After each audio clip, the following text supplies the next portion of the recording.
Yo, it's your boy Ryan, Northwest Sports Fanatics, back at you with a new video. Today is Monday, November 24th, 2025, with your boy Ryan and the Northwest Sports Fanatics. Make sure you guys subscribe to the channel, smash that like button either now or on your way out. Donate to your boy if you can, Cash App, $ORIONNWSF,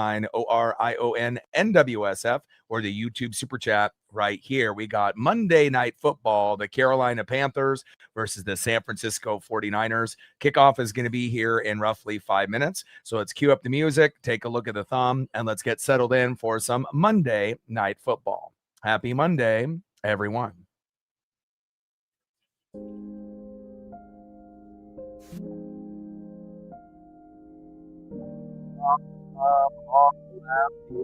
Coming stud, running back, no, quarterback, the dual threat, Bryce Young. And on the right, a guy that has suffered injuries in 2025, but is starting to get healthy with that foot and toe, Brock Purdy.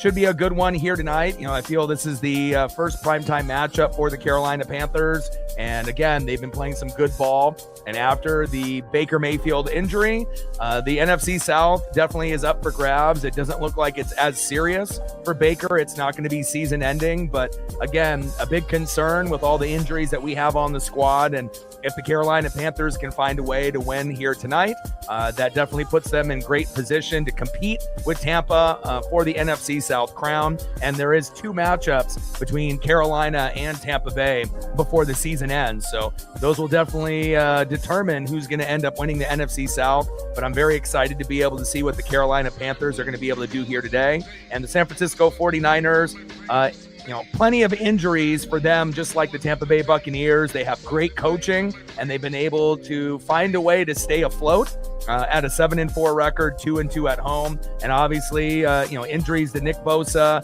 Fred Warner. You don't have Talanoa Hufanga obviously on the roster anymore, as well as Dre Greenlaw. Both of those individuals are on the Denver Broncos.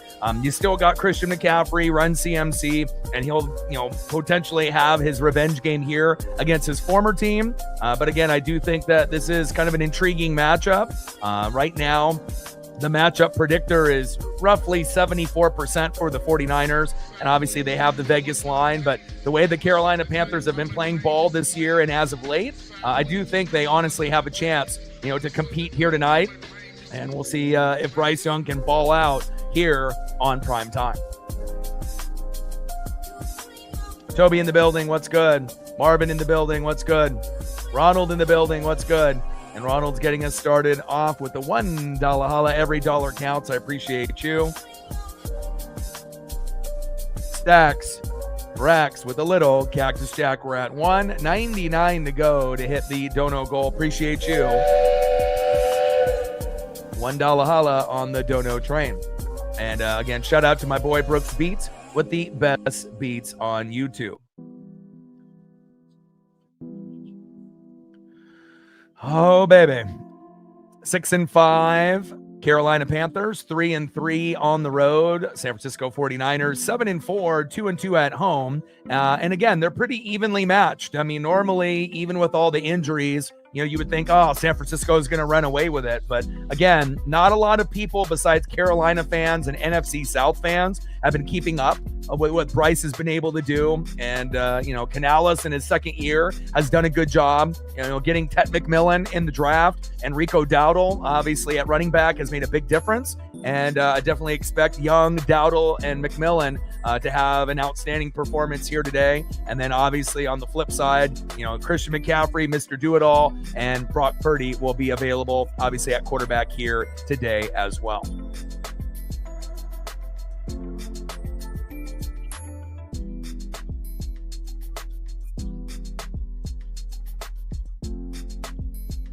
$28 subs away from 23,300. So we're getting close to that particular number. We're going to be shooting for 100 likes, 100 on the Dono train, and 5 to 15 subs. Get buckled in here for the Carolina Panthers and the San Francisco 49ers. And I couldn't think of a more intriguing matchup, for Carolina to play, especially when they haven't been on prime time all year. And again, if Carolina was, what they were the last few years, this would be a 49er blowout. And it could still possibly be that. But based on what Carolina has shown here in 2025, Bryce is drastically improved. Rico Dowdle gives them that spark at running back. He's been a top 5 running back for a good chunk of the year. And Tet McMillan obviously showing that he can get the job done at wide receiver, just like Emeka Egbuka for the Tampa Bay Buccaneers. So, there definitely is some talent at the wide receiver position for rookies, and definitely interested to see if Young, Dowdle, and McMillan can have that trifecta and triple threat here on the road. It definitely will be tough for them. But again, they've been playing with a lot of confidence. And if you've been watching, what's been going on with the Tampa Bay Buccaneers, our NFC South crown, chances of winning 5 years in a row, it definitely took a big hit with the Baker Mayfield injury. When I ended up seeing it live, it looked like an AC joint or a shoulder separation. It definitely looks like it's a minor, based on the MRI that was done, this morning. So it's not season ending. But again, I don't trust, Teddy Two Gloves, Teddy Bridgewater. And again, as we get closer and closer, to the last, 6 months, of building up these matchups. And then now we got, 6-7 games, to be able to decide who is going to end up winning this NFC South. The Saints won it, for 4 or 5 years in a row. And then the Buccaneers took that over. And I know Carolina is hungry. Carolina kicks off, and a pretty good return there by the 49ers.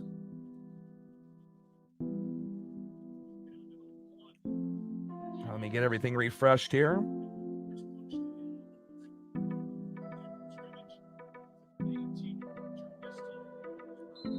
And definitely excited to see what Brock Purdy has in tail here today.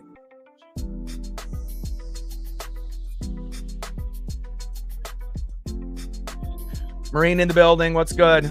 Yeah, so it looks like it's a minor injury for Baker, but that's still, AC joint, shoulder. I would assume he'll be out, for a couple weeks, but they said there is a chance that he might be able to be out there, this weekend, but we'll see. Purdy, hands off. And McCaffrey up the middle. 3-yard gain, 2nd down and 7 at the San Francisco 31.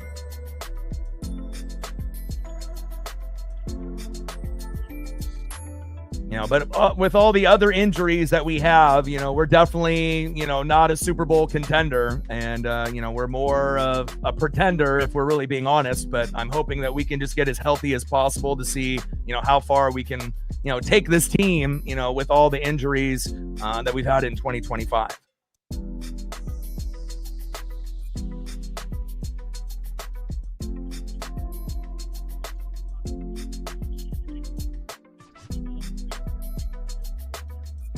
Purdy, short right to Christian McCaffrey, and that's a loss of 3. Orig there with the coverage. 3rd down and 10 at the San Francisco 28.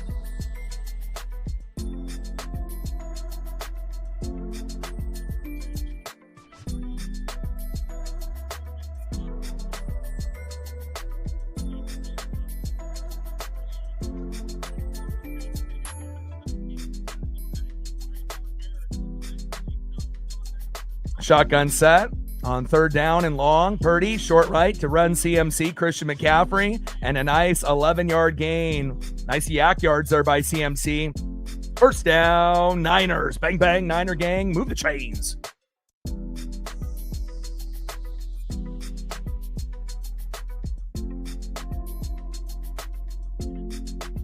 And McCaffrey so dangerous in the open field. One of the best, running and pass catching running backs in the league, not just this year, but just pretty much every year that he's playing. And again, even though we have seen some running back numbers, for others, like Saquon Barkley, maybe a little bit down, Christian McCaffrey is one of those guys, he's going to be the bell cow. And again, we know Jonathan Taylor obviously might be the best running back in 2025, but Christian McCaffrey always going to be able to put up numbers through the air and on the ground. Man in motion, and McCaffrey. And getting jumbled up there in the middle of the field. Good coverage there by Carolina by Ashawn Robinson. 3-yard gain by Run CMC. 2nd down and 7 at the San Francisco 42. Yeah, and I don't think anyone, I mean, again, there definitely are teams at the top where we feel, certain teams are Super Bowl contenders like the Rams and the Eagles, and then you have pretty much the rest, and you just really don't know how far the rest are going to go, with the Seahawks and the Bears and the Packers and the Lions, and then, teams like the Niners, the Panthers, the Buccaneers, and possibly the Cowboys. You can definitely tell there's an upper tier in every conference, and then obviously Broncos, Patriots, Colts, and then kind of everybody else. Even though we know the Bills and the Chiefs and the Ravens could end up making a run. So 4-yard pass from Purdy to McCaffrey, who is getting a lot of these looks early on. 3rd down and 3 at the San Francisco 46. Shotgun set, Purdy, short left to Ricky Pearsall. 1st down, Niners. Bang, bang, Niner gang. Barnes and Jackson in coverage for Carolina. 6-yard pass from Purdy to Pearsall. 1st down and 10 at the Carolina 48.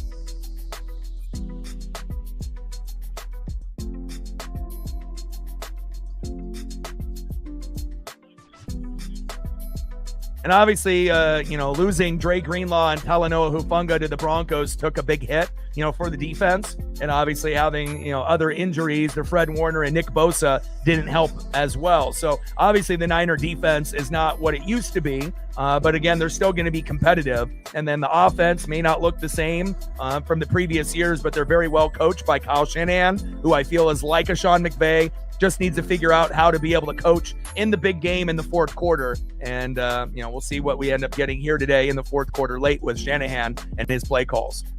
Pass incomplete towards the sideline there to Brian Robinson Jr. Incomplete. 2nd down and 10 at the Carolina 48.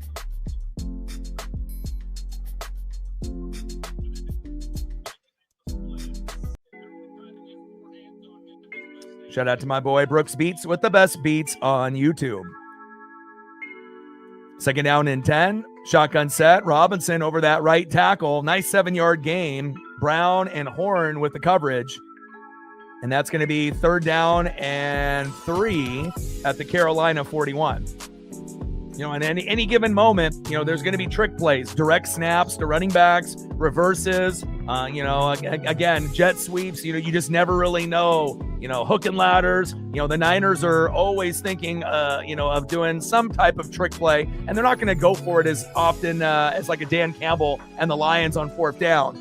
But they definitely like to be able to mix up the play calls. So don't be surprised if you end up seeing some, awkward looking plays, but hopefully they'll end up leading to big 1st downs.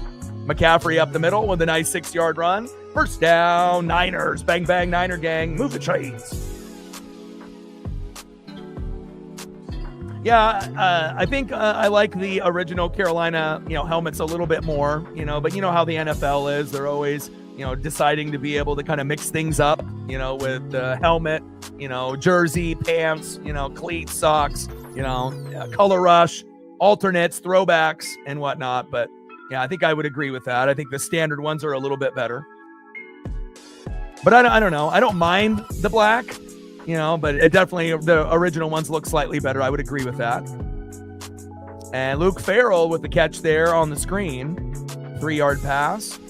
Robinson with the coverage. 2nd down and 7 at the Carolina 32.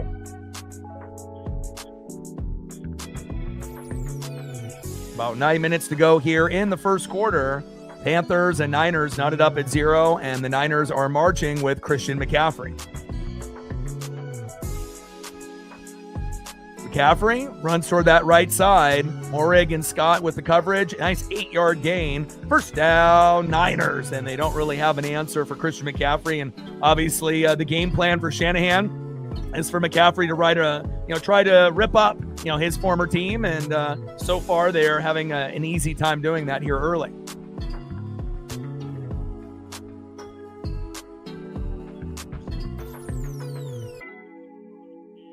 But the Niners, even with the injuries, the main difference between the Niners and the Buccaneers is the coaching. We both have a lot of injuries, but the coaching on the San Francisco 49ers much better than, what we have available, there in Tampa Bay, and that's the difference. You got Saleh as a defensive coordinator, one of the best defensive coordinators in the league. And then you got Kyle Shanahan, one of the best play callers with Sean McVay. And a nice little screen pass. McCaffrey close to that 1st down marker. 8-yard gain. Cherilus there with the coverage. As you see a few Christian McCaffrey fans wearing the split jersey there in the crowd. Half Carolina, half San Fran. 2nd down and 2 at the Carolina 16.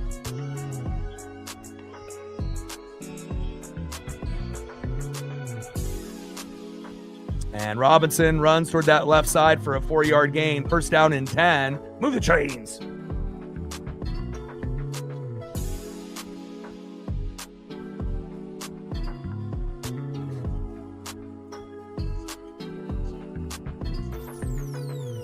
And a nice 1st down there from Robinson.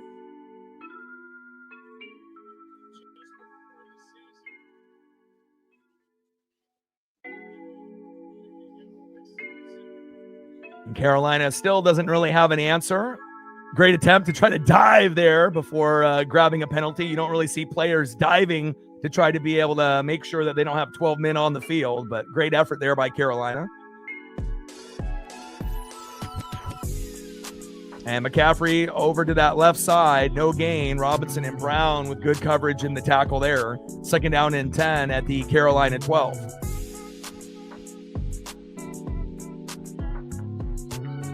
And you would think by using someone as often as Christian McCaffrey on the ground and through the air that, he would get injured, pretty frequently. And obviously we have seen his career. He has been banged up, but luckily he's been able to stay injury free, and hopefully he will for the rest of the year. But, when you're getting that many touches, at the running back position, and you're getting screen passes and you're a major factor in the passing game, that definitely runs more of a risk, especially with, his athleticism.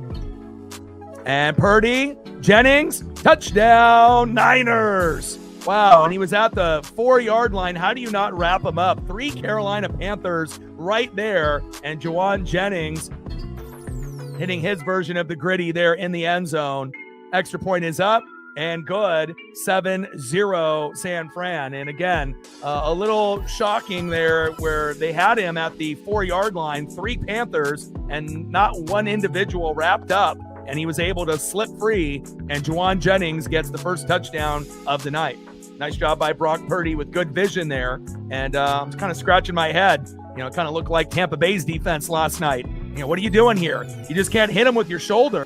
You got to wrap him up and bring him down. And I know that those Panther players are going to get chewed out on the sideline. 7-0 San Francisco. And we'll see what Carolina and Bryce Young have in store for us here after the commercial break.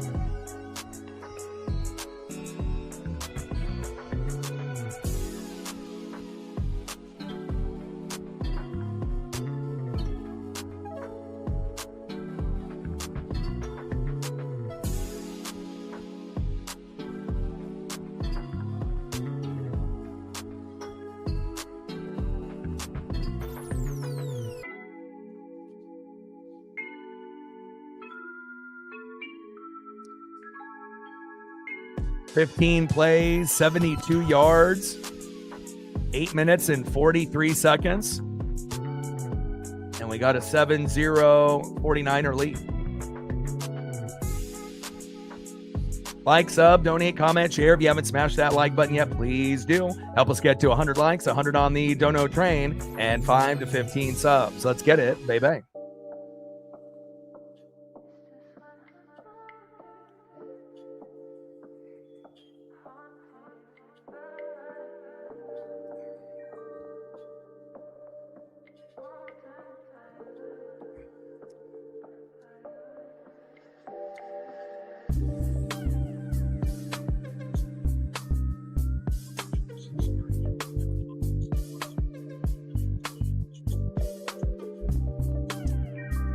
Definitely wanting to see what Bryce Young can do against this Niner defense. It's not as imposing, with no Dre Greenlaw and obviously no Talanoa Hufanga, who are currently on the Broncos. Fred Warner and Nick Bosa are injured.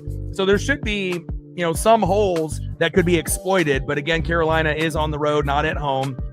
And, Tet McMillan has been a good receiver for them as a rookie. Rico Dowdle has probably been the biggest running back surprise in 2025, for a majority of the season in fantasy and in real life.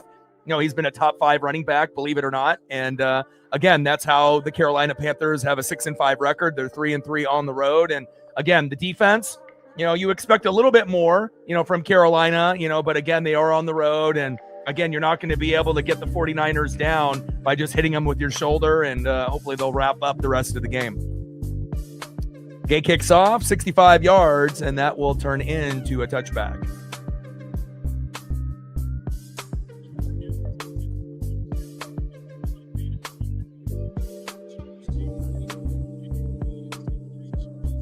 Longest drive of the season, very methodical there by the Niners.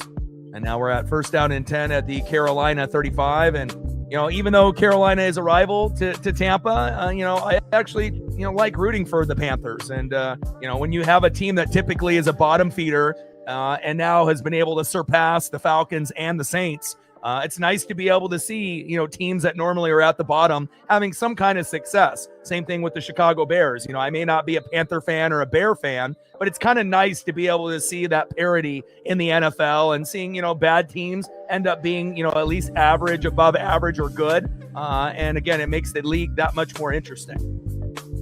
Rico Dowdle up the middle, 4-yard gain. Malik Mustafa with the coverage in the tackle, the safety there for the Niners. Second down and 6 at the Carolina 39. And again, if they didn't have Rico Dowdle running the way that he's been running this year, Carolina would not be above 500. There's no doubt about that. They probably would only have, 3 wins at this point, or 4. So, Rico has definitely done a fantastic job. And, sometimes you need to leave one destination, Dallas, to be able to go to another in Carolina to find yourself. Same thing with George Pickens leaving the Steelers and having great success with Dak and the Cowboys.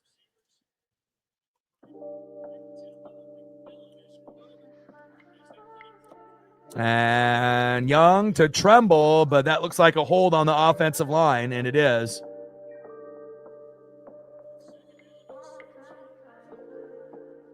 And that's going to be second down and 16 after that offensive hold there. It's going to go to the Carolina 29, I believe.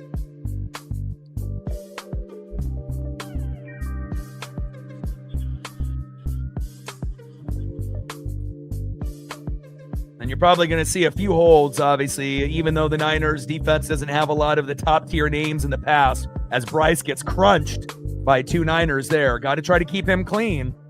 Otherwise, if Andy Dalton comes in, it's going to be a totally different type of, game plan for Dalton compared to Young.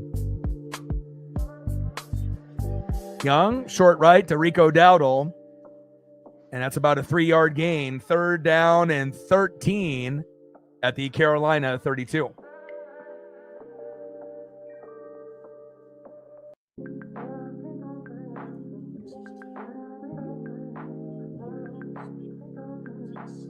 Stout with the tackle, not letting go of that shoe and that ankle. And again, sometimes you have to be aggressive like that.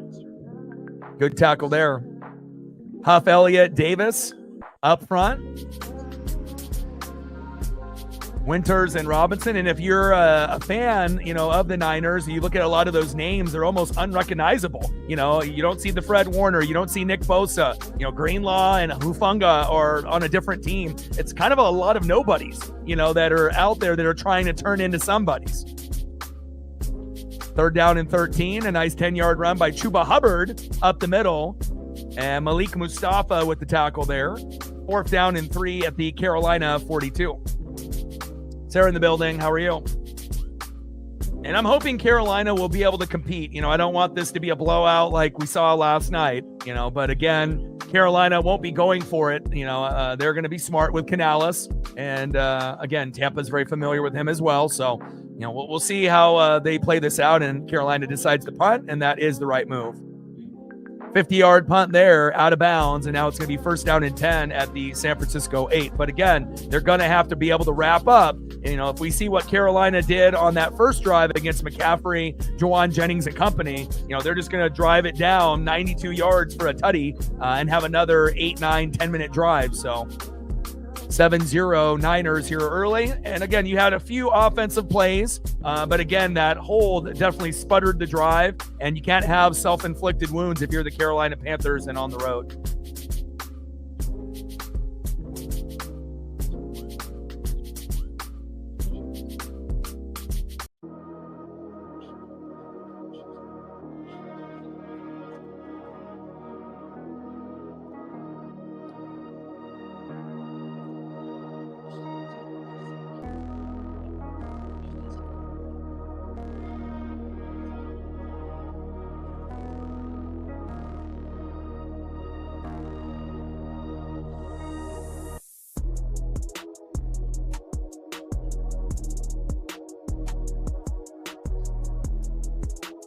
crazy, how fast the year goes by.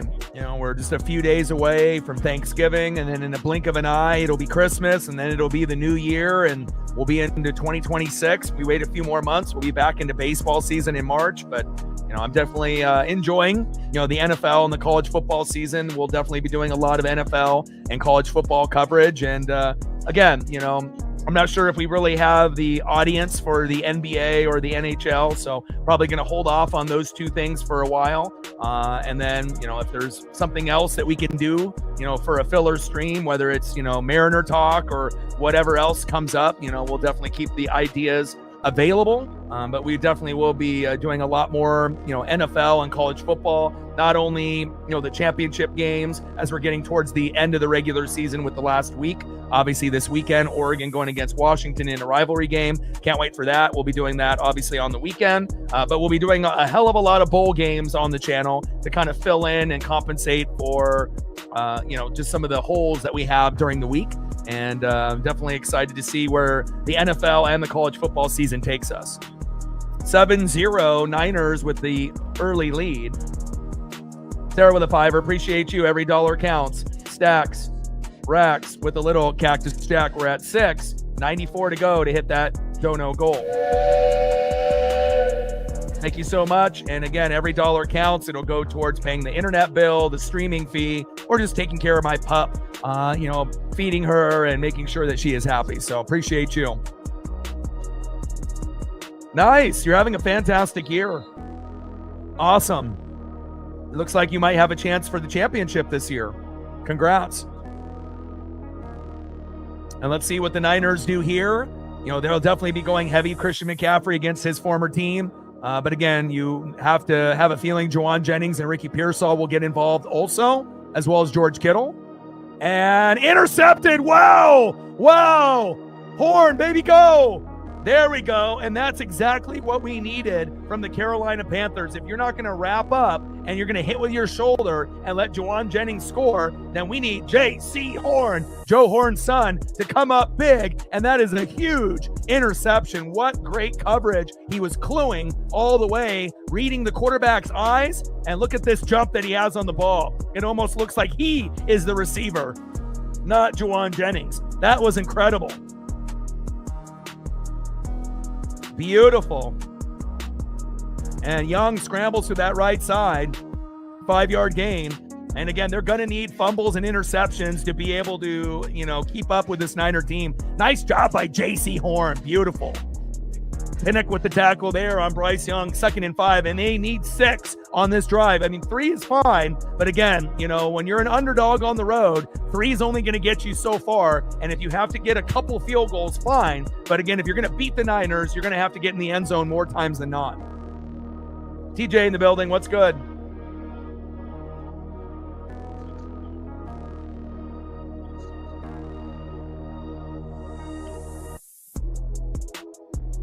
Rico Dowdle runs towards that right side off the tackle. Elliott and Lenore with the coverage and tackle there on Rico.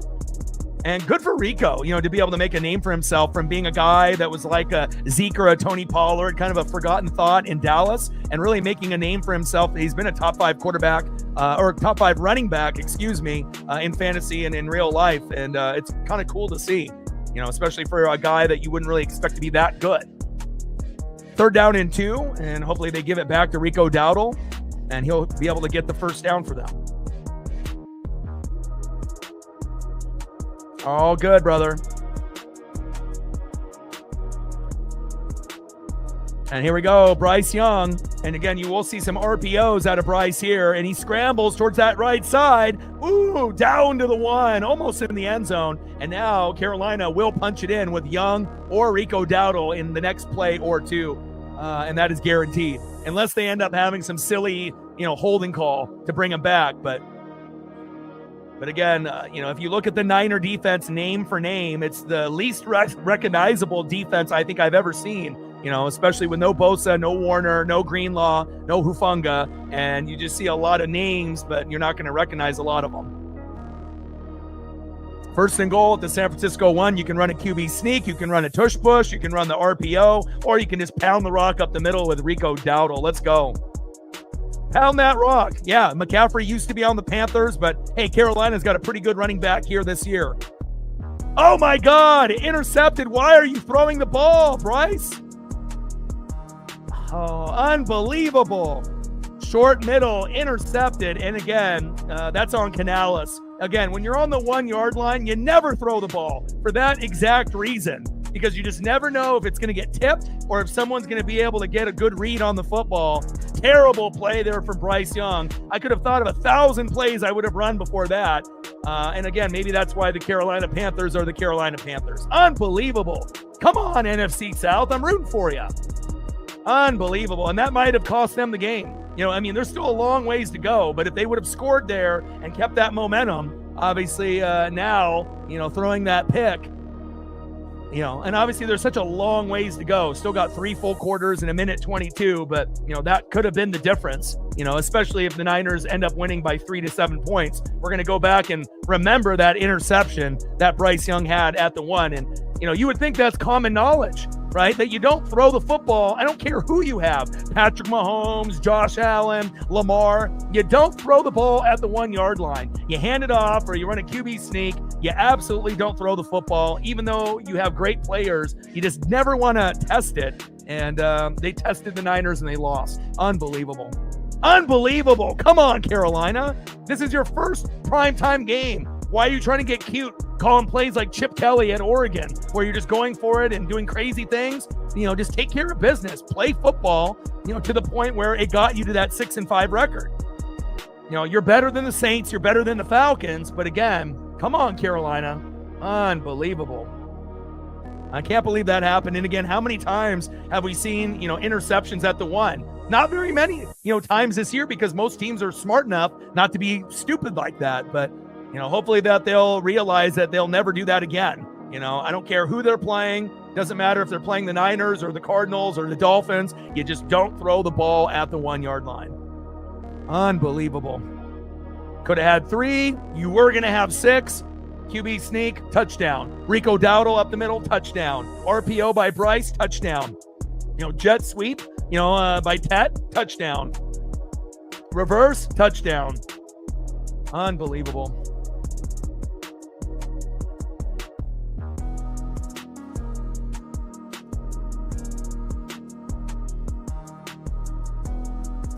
Yeah, I mean, obviously they go in waves. You know, if you go back to the, you know, Jake Delhomme, you know, Mushin Muhammad, you know, era back in the day when they went to the Super Bowl in 2003 and lost, you know, in that matchup against the New England Patriots. And then it took them until 2015 to have another, you know, monster team, but they just kind of ran into the wrong, you know, team at that time. And, you know, Cam Newton running into Von Miller, you know, and the Broncos. It's just, you know.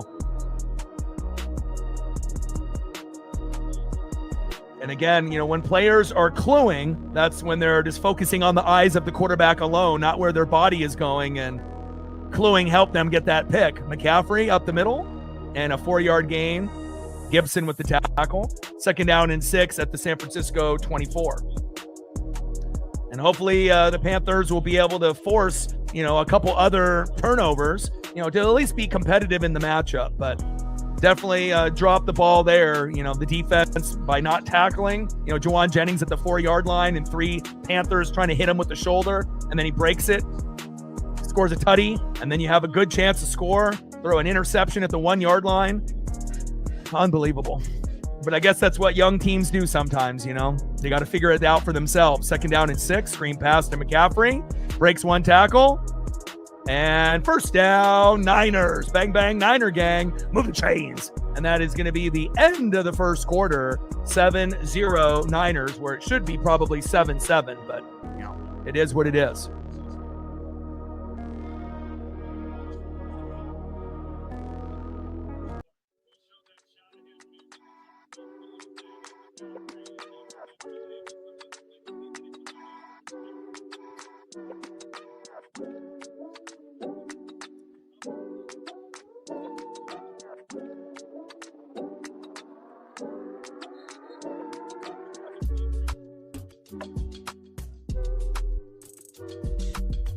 So 15 plays, 72 yards, 8 minutes and 43 seconds for a Juwan Jennings touchdown there from Brock Purdy.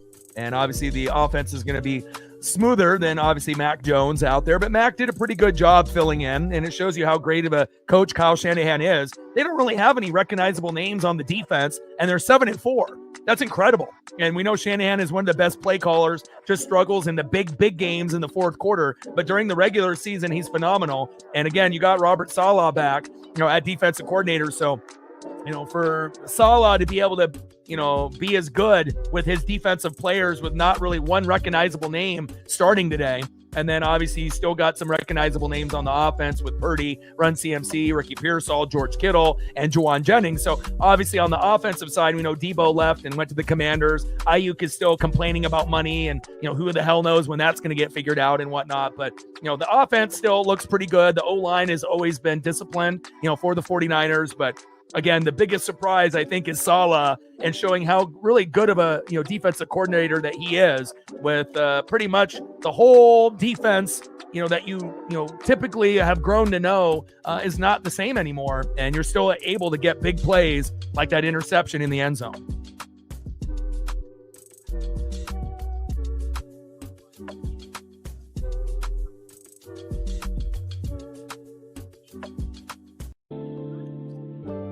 (7-0) after the first quarter. And it's been entertaining. We've already had a couple interceptions, a nice long drive. You knew Christian McCaffrey was going to get the ball, very often. And again, we will see if Carolina can regroup after that huge mistake on throwing the ball at the 1 yard line. And again, I don't know how many teams that I've seen this year. That might be actually the first time that I've seen a team throw a pick on the 1 this year. And I usually try to watch about 3 or 4 games, every weekend, Sunday, and obviously including Monday and Thursday night. So, but again, Canales knows better, but hopefully they'll be able to march down the field and find a way to keep competitive here today. First down and 10 at the San Francisco 33. Purdy, short middle. Kittle is there. There you go. First down, Niners. Bang, bang, Niner gang. Move the chains. Purdy to Kittle. First down, Niners.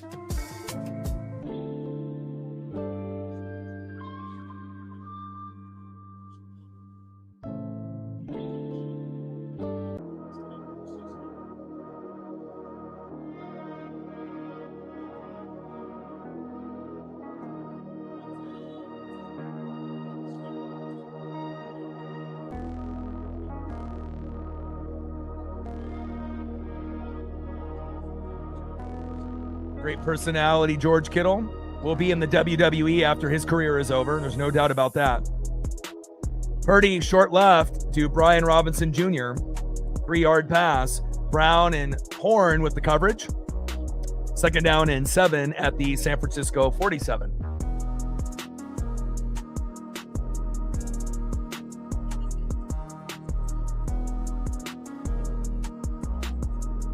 Man in motion.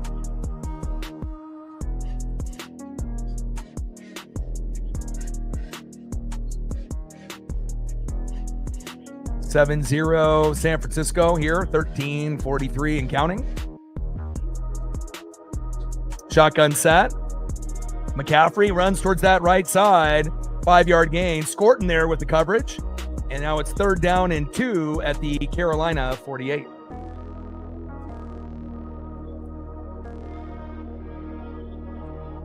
They were at the 1, not the 2. That's what makes it even worse.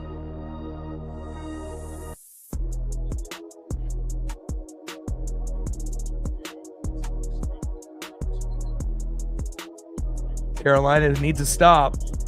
They don't want to get down 10-0 or 14-0. 1,000 run CMC, Marshall Faulk, Roger Craig. Obviously, Roger Craig, the true OG, back in the mid-'80s. And a 1-yard run up the middle. McCaffrey normally gets that first down, but not there. Nice tackle there by Barnes. Fourth down and 1 at the Carolina 47.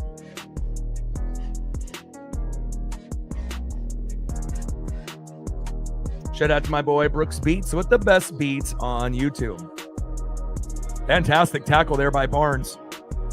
That easily would have been a first down.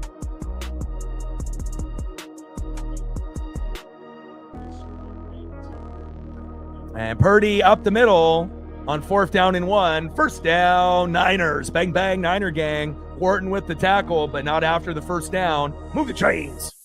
First down and 10 at the Carolina 44.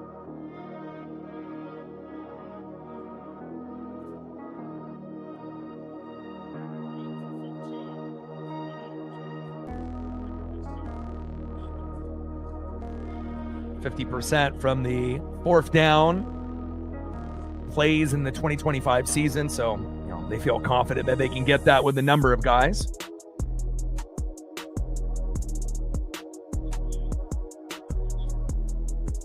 McCaffrey up the middle with a 3-yard gain. LeBrian Ray with the tackle. Second down and 7 at the Carolina 41. Megan in the building with the 50. Big Seahawk fan. And she says, can't believe I can say this, but go Niners, huh? You don't want the Panthers to win the game? Stacks, Rax with a little Cactus Jack. Bang, bang. Appreciate you.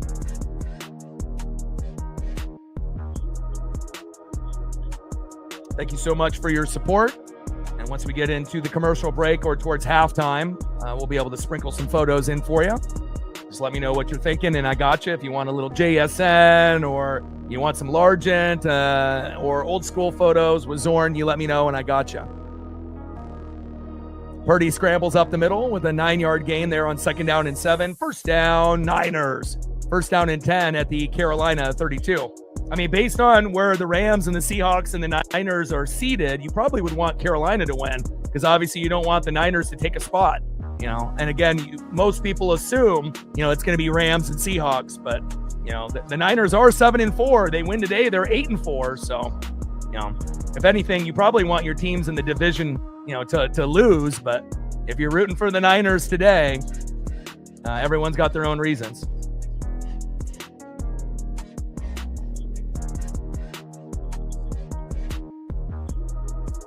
Four-yard pass there from Purdy to Juwan Jennings.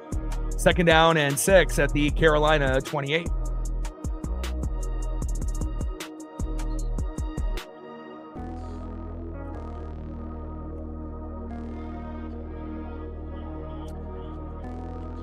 Niners banged up just like the Tampa Bay Buccaneers. Purdy, Pearsall, Kittle, Ayuk, Bosa, Warner, Michael Williams. And then obviously, not having Dre Greenlaw and Talanoa Hufanga has definitely changed the defense, but they did, get Saleh to come back to be the defensive coordinator, and he has been so impressive. Because if you actually look at the starters that are playing today, almost every name is like unrecognizable, compared to, what they are used to having, in previous years. And so kudos to Saleh. We're doing a great job. Purdy, and batted down. Good defense there by Carolina. Third down and 6, and timeout, San Francisco.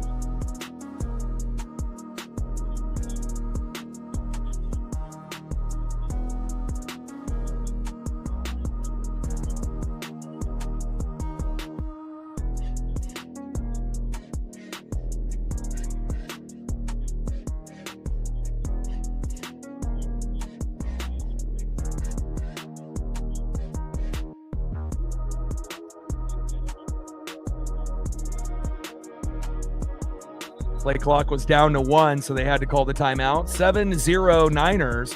We've already seen a couple interceptions, but again, Carolina had the ball at the 1-yard line and decided to throw the football at the 1, and it got picked off.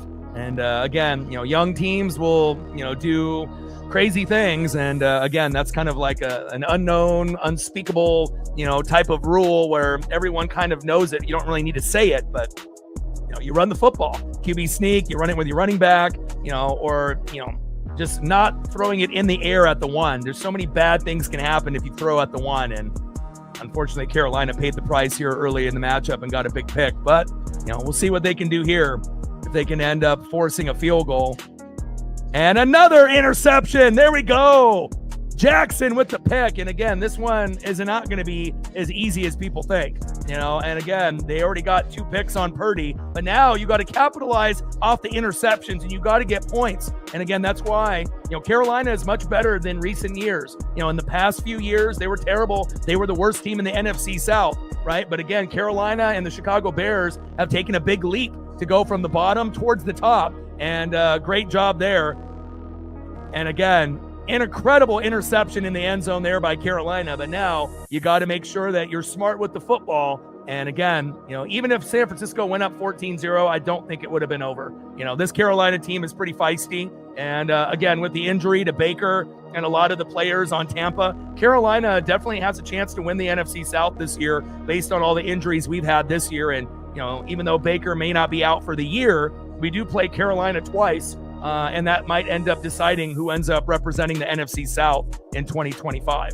Obviously, I would love it for it to be us, but, we haven't really played very good football lately. The defense is terrible. Run defense, pass defense, injuries on top of that. And, even though Carolina at times is making some mistakes here and there, Bryce Young has made a big leap in his game in 2025. Rico Dowdle has, played great as a running back, and Tet McMillan was a great draft pick there at wide receiver, for the Carolina Panthers. So nice job there by Mike Jackson getting that pick in the end zone. And now it's a 7-0 Niner lead. And let's see what the Carolina Panthers are going to do after this. I love it. And then again, we don't really see this many interceptions in a first half. I think out of all of the games that we've done on the channel, this is probably the most interceptions we've had in a first half all year. So, but again, you got to be able to get points off your turnovers. Makes you kind of wonder, if Mac Jones was in the game, would he have 2 picks right now? Tough to say. Like, sub, donate, comment, share. If you haven't smashed that like button yet, please do. Help us get to 100 likes, 100 on the dono train, and 5 to 15 subs. Let's get it. Bye-bye.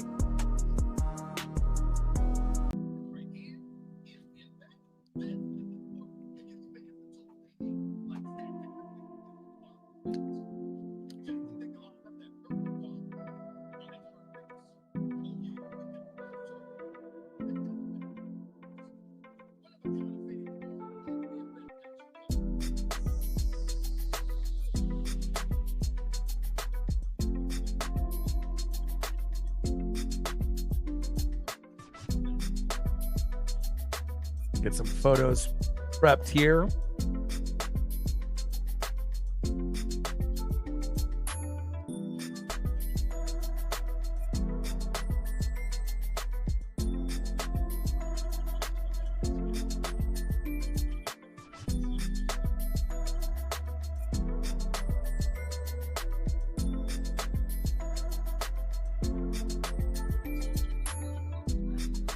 Yeah, Dowdle has been good this year. He's been a top 5 running back in the NFL, and obviously he didn't do a whole lot when he was on the Cowboys, but again, he's been a monster for Carolina and a big part of their success this year, not only for himself, but for also the offense and Bryce Young. And a nice 6-yard pass there to Tet McMillan.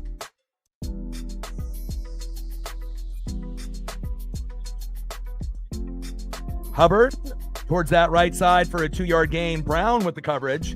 And after that 2-yard run there by Chuba Hubbard, 3rd down and 2 at the Carolina 28. Now, sometimes when you leave one destination and you go to another, it opens up an opportunity to showcase yourself. And the 2 that I can think of that have really done that the best was Rico Dowdle here, formerly of the Cowboys, now on the Panthers, and maybe George Pickens going from what he was doing on the Steelers and building a good rapport with Dak and the Cowboys. And Young, incomplete, short right to Tet McMillan. Why are we throwing on it on 3rd down? The play selection needs to be better for Carolina against, this defense led by Robert Saleh.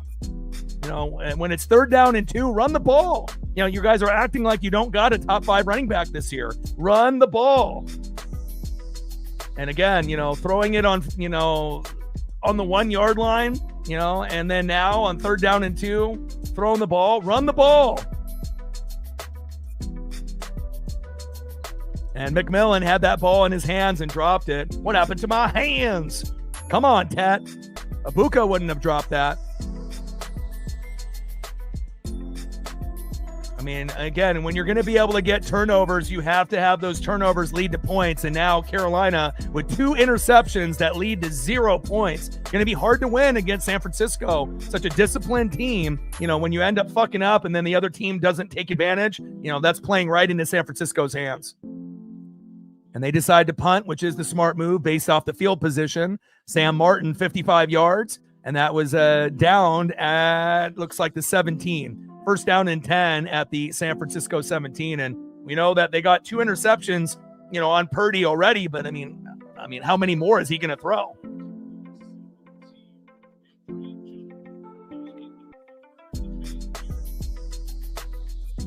Eight minutes left in the second quarter as we cue to the commercial break. Let's squeeze in a few old school Hawk photos for Megan, and then you can let me know if there's anything else that you want to do, like Back to the Future wise. If you're wanting something like that, we can do that towards halftime. But we'll get in a few throwback photos.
Carolina, obviously, on that first drive, they pretty much, we were going very heavy with Christian McCaffrey, and then eventually Jennings got the ball from Purdy at the 4, and they had 3 Panthers on him, and none of them wrapped up, and he was able to slip away, and they got in the end zone, 7-0 San Francisco. But again, Purdy's thrown 2 picks. They haven't been able to get any points, and obviously when you're at the 1-yard line, you don't throw the football. And again, unfortunate that they haven't been able to get any points off those turnovers yet, but they're still in the mix here.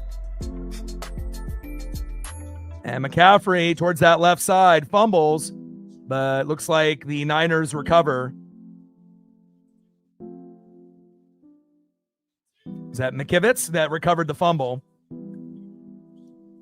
But again, you see how, and then again, 3 Carolina players there, and that could have been a 3rd turnover, but unfortunately they weren't able to fall on it. And again, sometimes people try to pick it up and scoop and score, but another missed opportunity by Carolina there. Great defense poking that out from behind on Christian McCaffrey. But again, you got to be able to, take advantage of these mistakes that you're forcing on the Niners.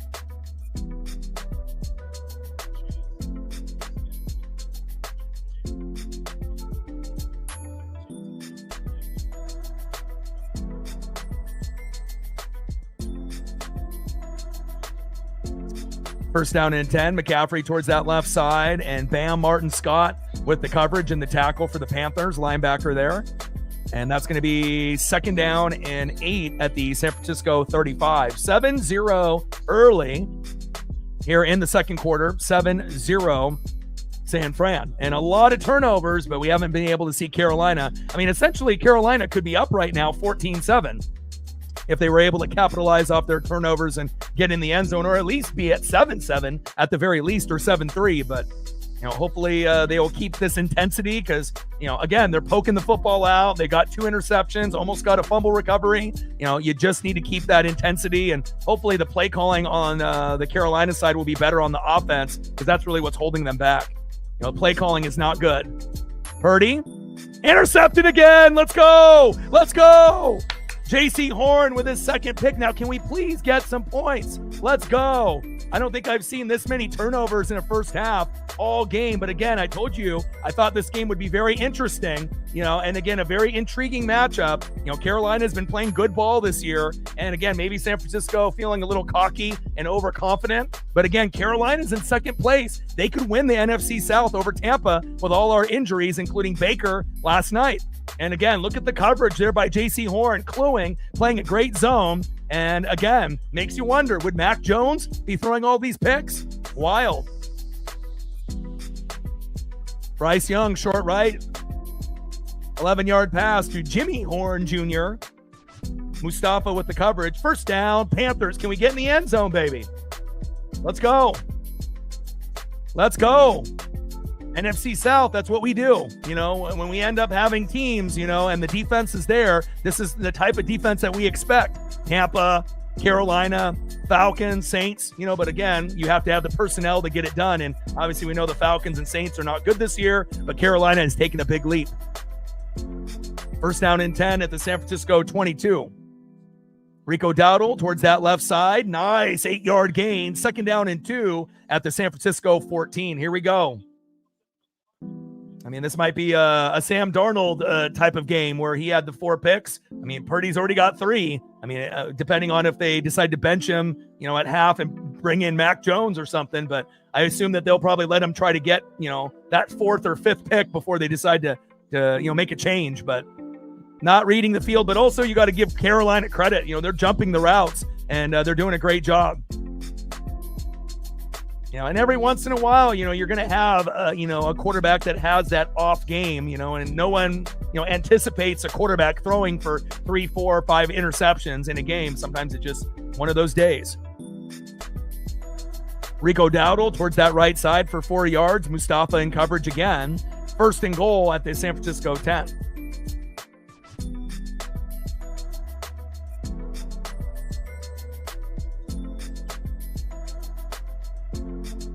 And I like that audible at the line there by Bryce Young on that second down and 3 to be able to get Dowdle the ball. And again, you don't want to go away from a top 5 running back, which is kind of a weird thing to say that Rico Dowdle's a top 5 running back this year, but he is. Second and goal at the San Francisco 9. And let's see if Canales can actually call better fucking plays than he has in the whole first half. But definitely a winnable game for Carolina. They've definitely taken a big leap, in their roster. The really only thing holding them back is going to be the offensive play calling.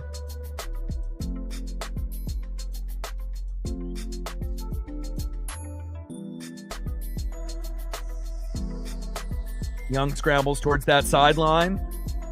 Second and goal. Shotgun set. Young, short left. Jalen Coker pushed out of bounds, and that will be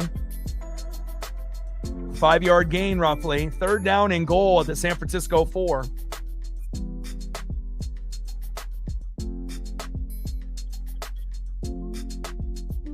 Come on, Carolina. How many turnovers do you have to have before you get points? Like 10? Come on.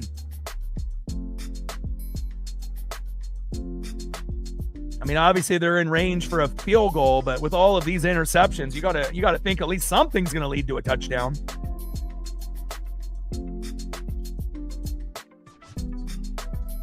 And Young, short right to Chuba Hubbard, and that's a loss of 3 with Mustafa and Brown with great coverage. Now it's 4th and goal at the 9 or 7, and now you have to take the 3.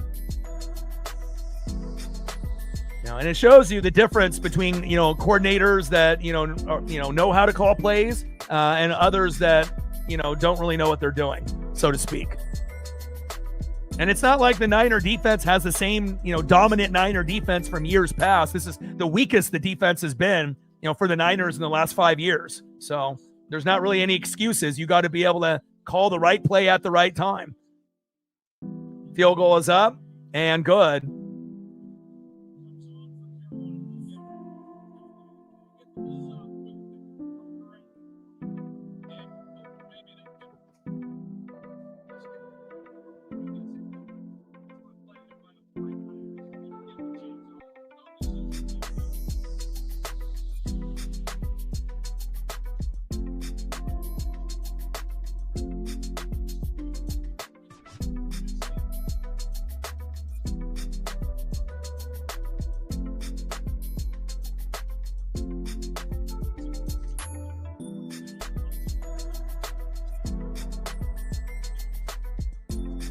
7-3 Niner lead.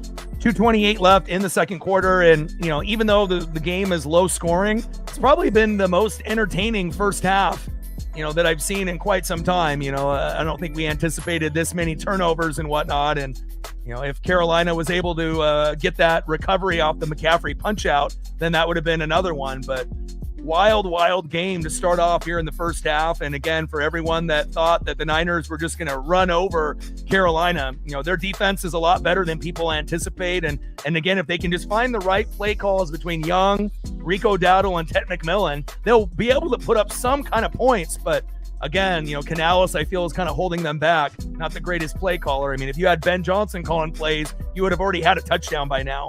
That's 100% guaranteed. And that definitely shows you the difference between a play caller like a McVay or like a Shanahan or like a Ben Johnson compared to someone that's trying to figure it out in Canales. But the field goal is good, so they finally get on the board with Fitzgerald. 7-3 Niner lead.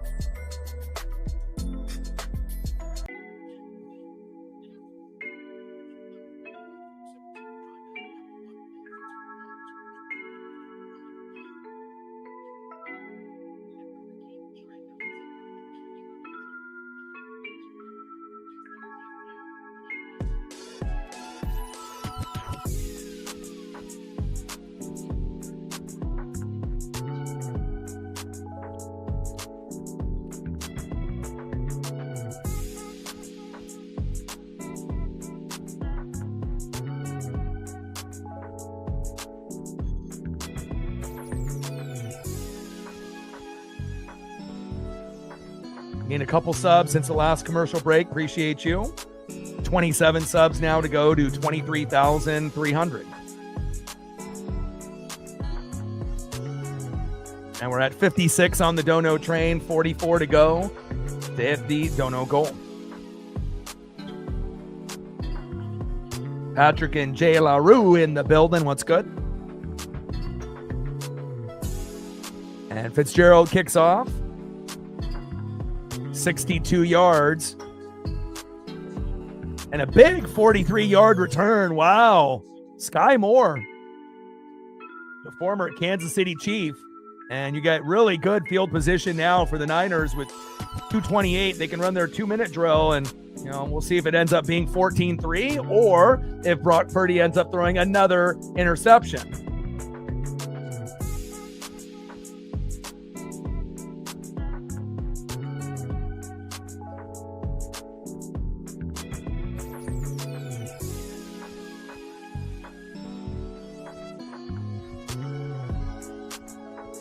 Purdy, short left to Ricky Pearsall for no gain. Wharton with the coverage. Second down and 10 at the San Francisco 46, and that is the 2-minute warning.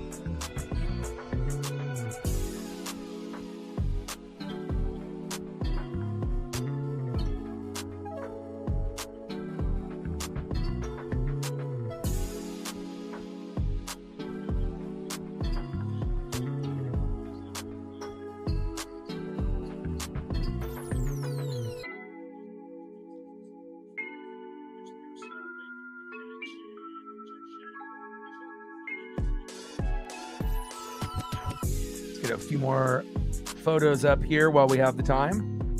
Sprinkle a little JSN.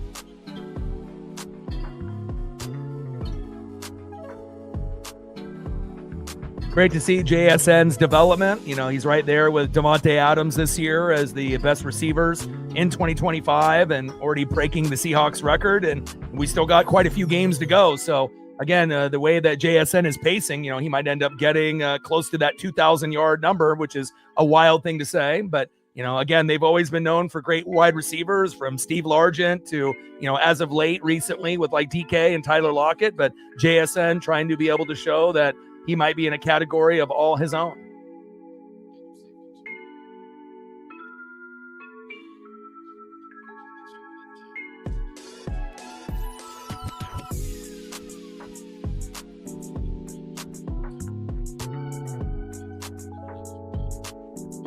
A guy that can catch 1, 2, 3 in a game, no problem. 2-minute warning, 7-3 Niners over the Carolina Panthers, with many, many turnovers here early, but a very entertaining 7-3 game. Probably the most entertaining 7-3 game that we've seen, in the first half up to this point. Again, obviously we would have liked to see Carolina score some more points off all those interceptions. But again, it has been an entertaining game. It's far from over, and I think it does show you that Carolina is much better than people are giving them credit for. And they definitely could take, the NFC South away from Tampa. We're trying to win it for the 5th year in a row, but, again, the injury bug has hit us like, San Francisco. And, the difference between Tampa and San Francisco, they have good coaching. We don't. And again, it definitely shows based on that performance that you saw against the Rams last night. Purdy, pass deep to George Kittle, 25-yard pass, first down, Niners, bang, bang, Niner gang. If you're Carolina, you're looking for another turnover or to hold them to 3. And obviously, if you can hold them from getting to 14-3 at half, they're still in it.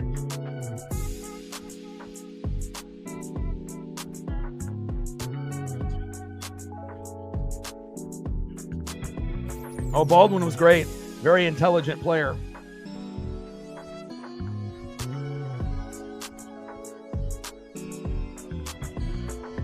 Beautiful throw in between that soft zone to get it to Kittle on that last play. Shotgun set, Purdy incomplete to George Kittle.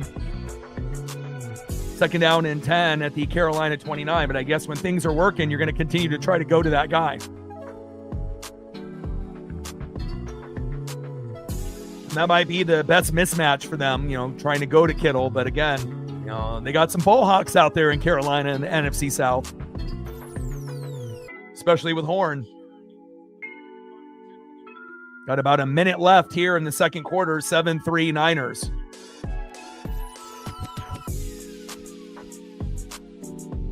Horn was thinking for his 3rd pick there. Shotgun set, Purdy incomplete to Kittle. 3 straight passes to Kittle. Is that the only guy you trust now after your 3 picks? Apparently so. 3rd down and 10 at the Carolina 29.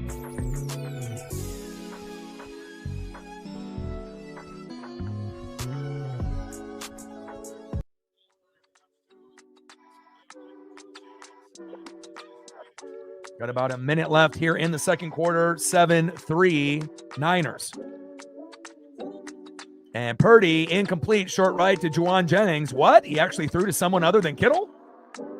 And now that's going to be 4th down and 10. Jackson with the coverage. And he already has 1 pick himself. 1 for Jackson, 2 for Horn.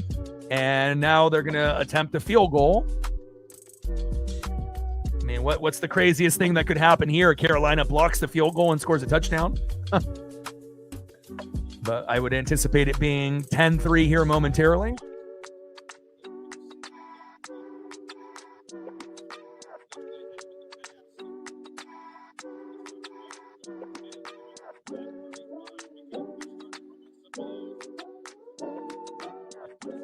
And field goal is up and good. All right, let me see what I can find with that.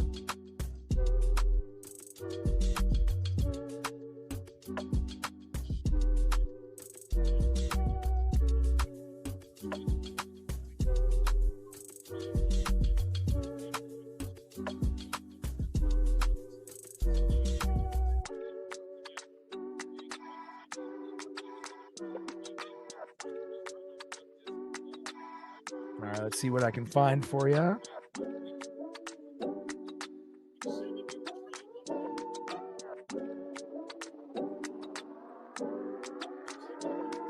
See if we can squeeze in a couple.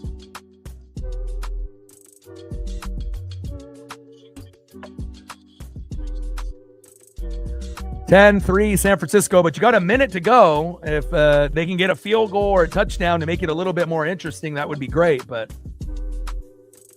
we will see if there's enough time.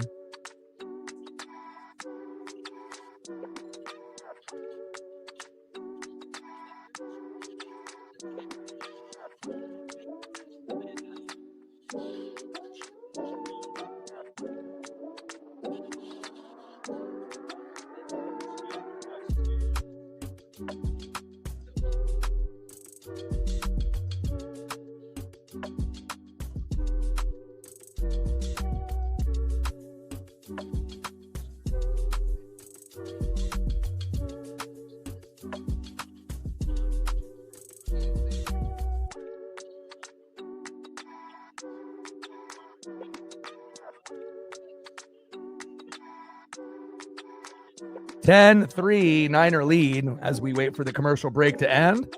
And Carolina will have 1 minute to try to put up points before we get into halftime. No problem. I got you. Probably the most entertaining 10-3 game I've seen all year. And if we can just get Canales and Young on the same page, they'll be able to get in the end zone with Rico Dowdle probably first.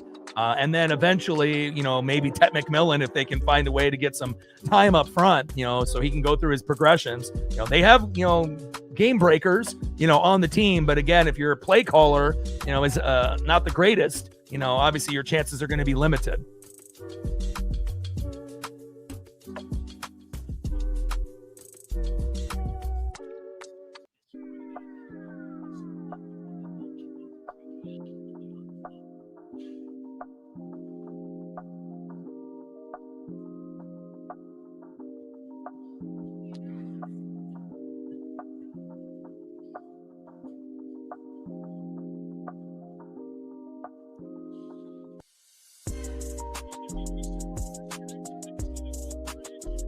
Gained another sub since the last commercial break. 26 subs to go to 23,300. Shout out to the 10 new subs that we've acquired. And shout out to all the people that have subbed to the channel in the 2025 calendar year. Appreciate you.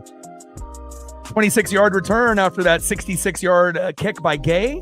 ETN there. And let's see what we can get here out of the Carolina Panthers in the last 53 seconds. Hopefully points. Bryce Young, short middle to JTavion Sanders. 6-yard gain. 2nd down and 4 at the Carolina 31. Thanksgiving Day games, Packers and Lions should be great. Chiefs and Cowboys will be great. And then if we can get Joe Burrow to play against Lamar, that will be the game that we're going to do here on the channel. I'll be home maybe an hour before, so it'll have enough time to be able to make a thumbnail, and we will be live on Thanksgiving for the Bengals and the Ravens. We'll be off tomorrow, and then on Wednesday, I'm going to go see the Blazers and the Spurs and spend some time with my best friend. So this will be the last stream until Thanksgiving evening. Little check down there.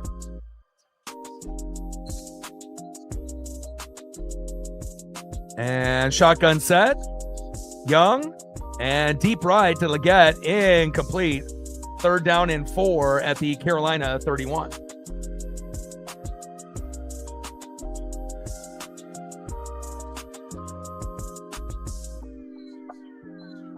Shotgun set. Young, incomplete, short left. And that's 4th down and 4. And it definitely shows you, the difference between like Bryce Young and CJ Stroud and some of the younger quarterbacks. Young has improved this year from, the previous, few years, but he still has a long ways to go.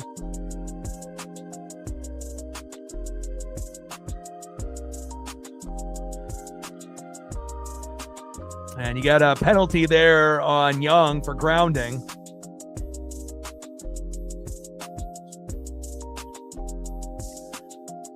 And now it's going to be 4th down and 14 at the Carolina 21, and they'll be forced to punt. And Carolina has to be thankful that they got all of those, turnovers, because otherwise it might be like 21-0 right now, and it could end up turning into a rout like we saw with the Rams, beating up the Buccaneers yesterday. So The only difference is Carolina is not injured like Tampa. And again, you got to be able to figure it out. And, I know Tampa's not very, happy with what we have, obviously on the defensive side. And, if you're a Carolina fan, you're not happy with what you're getting out of Canales on that offensive side. And Sam Martin with the punt. Fair caught there by Sky Moore. First down and 10 at the San Francisco 35. Yeah, but also you got to remember, this is a team that normally is at the bottom, of the NFC South. This is like the first time that they've actually been in second place, over the Falcons and the Saints for a long, long time. So, but I do like what I see normally out of Carolina, but today has been a little frustrating for NFC South fans and Carolina fans. But it could be a hell of a lot worse. You're only down 7. Could be down 21 or more.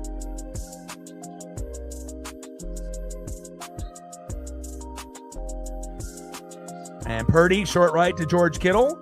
That's about a 9-yard gain. Thornton with the tackle. Second down and 1 at the San Francisco 44. And it looks like they're going to give him the first down there. 10-yard pass. First down, Niners. And Niners with the timeout. 9 seconds to go here before halftime. 10-3, 49ers.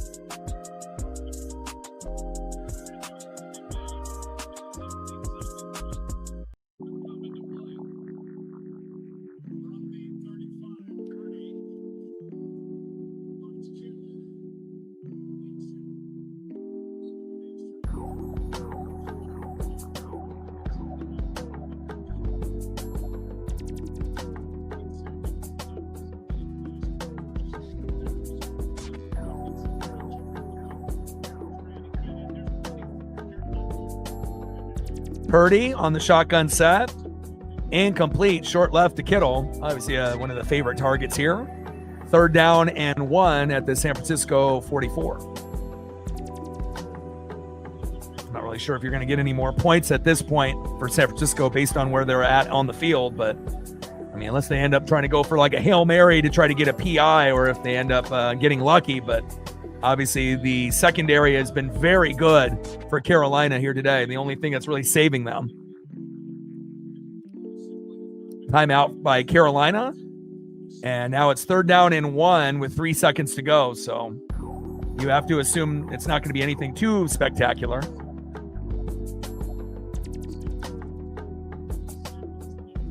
Unless Kyle Shanahan would be ballsy enough to run like some kind of hook and ladder. Him and McVay love doing crazy things.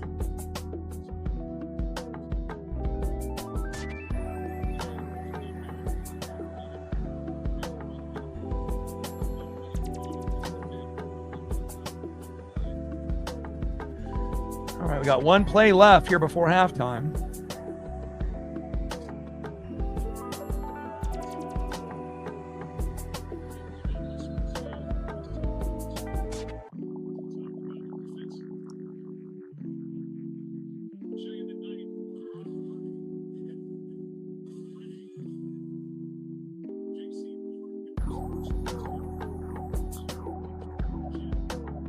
J.C. Horn plays like a wide receiver, and that's why he, is all over the field. Great at cluing as well. And we got a 19-yard pass on shotgun set to Christian McCaffrey. And that will be it. Tackled there, and that is halftime.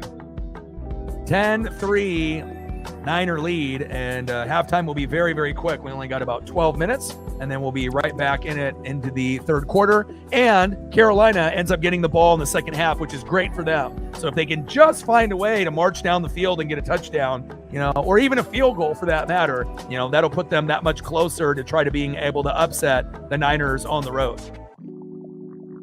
Defense wins games, defense wins championships. But again, if you're not able to get a pick six or a fumble for a touchdown, or a blocked punt for a touchdown, or a blocked field goal for a touchdown, definitely are going to need that offense to open up at some point.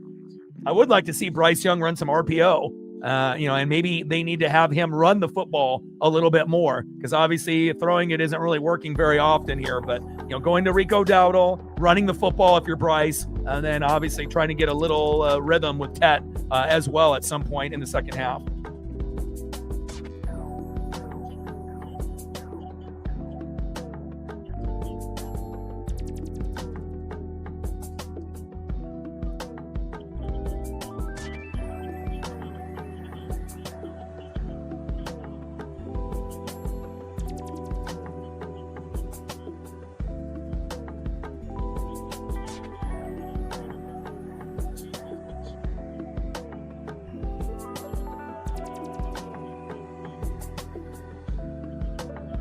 Yeah, Baker is not going to be out for the year. When I first initially saw the injury, it looked like an AC joint, shoulder separation or sprain, and that's what it was, a little AC joint issue and whatnot. So it, was in a sling, and it sounds like it was minor, after they did the MRI this morning. So there's a chance that he could actually play this weekend. I'm not really sure if that would be something I would want, but again, if he is good to go, if they end up, giving him a shot in his arm and, he feels that he can end up going.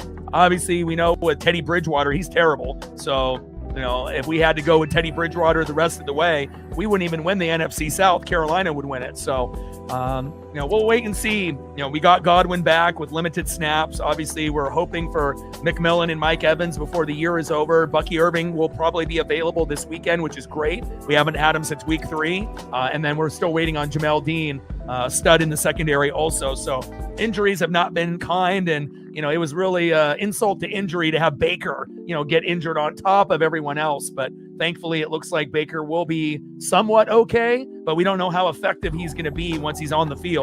Only time will tell once he gets out there and we see what he can do and what he can't do.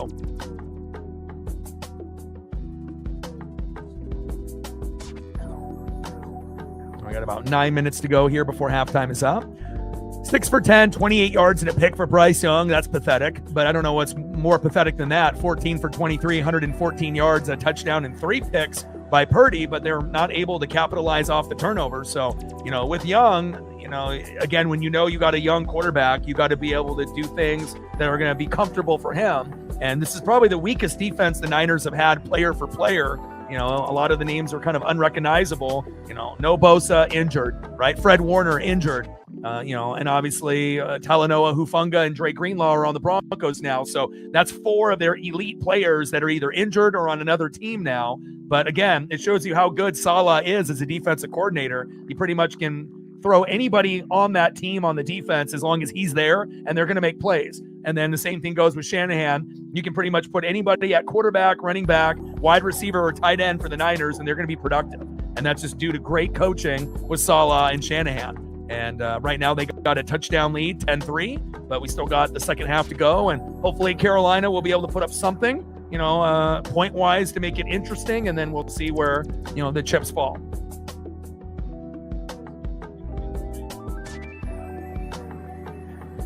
Reflect in the building. What's good?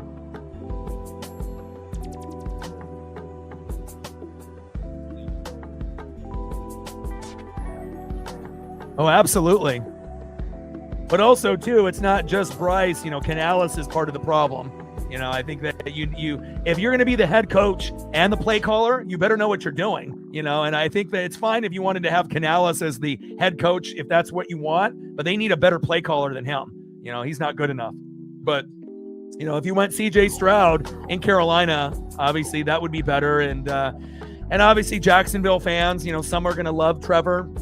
But again, when you're the number 1 pick, right, you expect to be, a top 10 quarterback by at least your 3rd year, and right now Bryce and Trevor are not top 10 quarterbacks. They're usually, for Bryce, a little bit further down most of the time, 15 to 20. And then Trevor is normally like 11 to 15. And there are games like Bryce last week and Trevor, throughout the season. Sometimes Bryce and Trevor will play like a top 5 or top 10 quarterback a couple times in a season, but not consistently.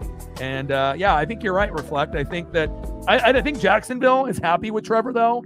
They like his vibe and his aura, and they obviously gave him the extension and whatnot. But for me, going another direction would be something that you might be able to consider. But again, you have to be able to look at I guess a lot of the other quarterbacks in that draft with Trevor Lawrence to see if there is another option that might be better suited for that particular team. So sometimes people get enamored with what they do in college and think that it's going to translate to the NFL. But again, if you don't have a good head coach, you don't have a good owner, you don't have a good GM, you don't have good coordinators, you don't have good supporting cast, you don't have a good O-line, you don't have a good defense. Again, it's going to make it that much harder for guys to progress. And remember, coaches let quarterbacks down more than quarterbacks let down coaches. And again, if you have a different coach or offensive coordinator year in and year out, and you're not the brightest light bulb of the bunch, that could definitely be a challenge as well. You got to be very intelligent to be able to run quarterback in the NFL in 2025. Entertaining game, though. I mean, Brock Purdy, 3 picks, but they need to get points. But at least they're still in it. 10-3 49ers.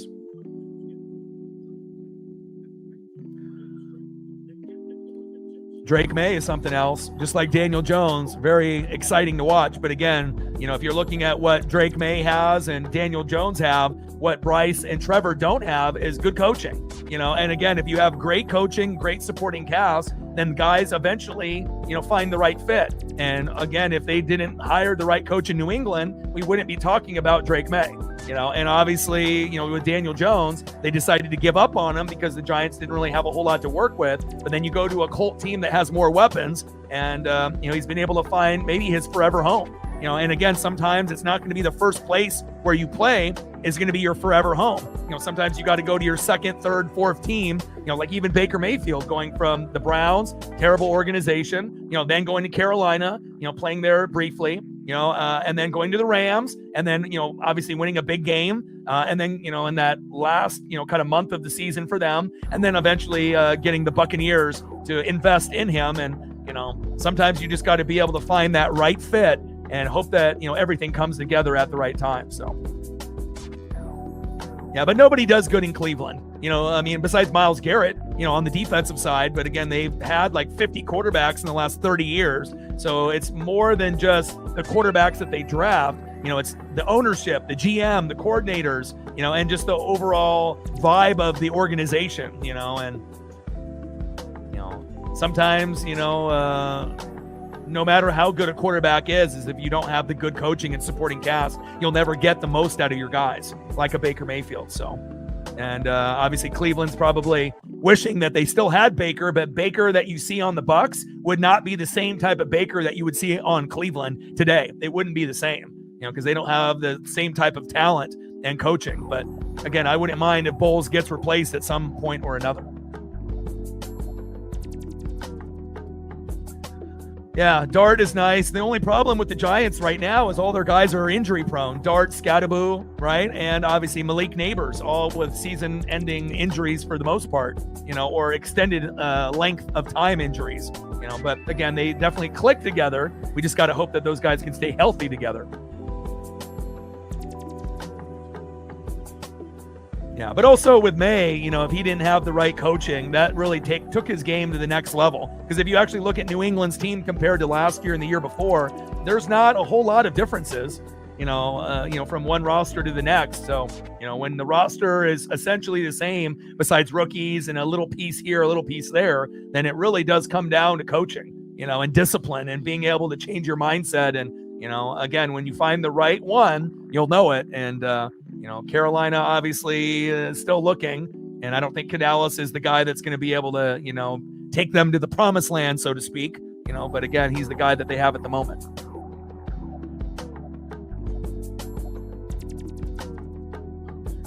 Yeah, and again, if you're the Vikings, again, after what you saw, with Kirk Cousins and then Sam Darnold, and then you thought, J.J. McCarthy would be the right guy, make it make sense.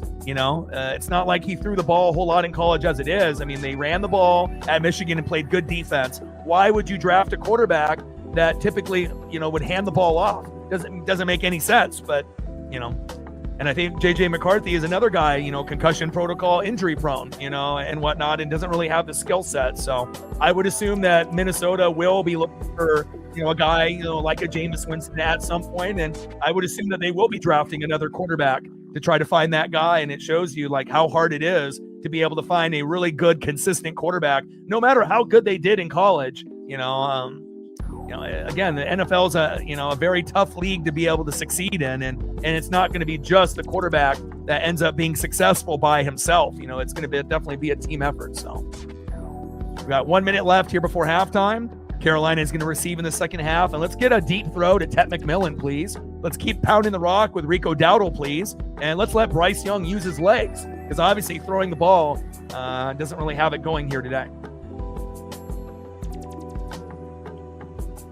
Like, sub, donate, comment, share. If you haven't smashed that like button yet, please do. Help us get to 100 likes, 100 on that dono train. And 5 to 15 subs. Let's get it. Bang, bang.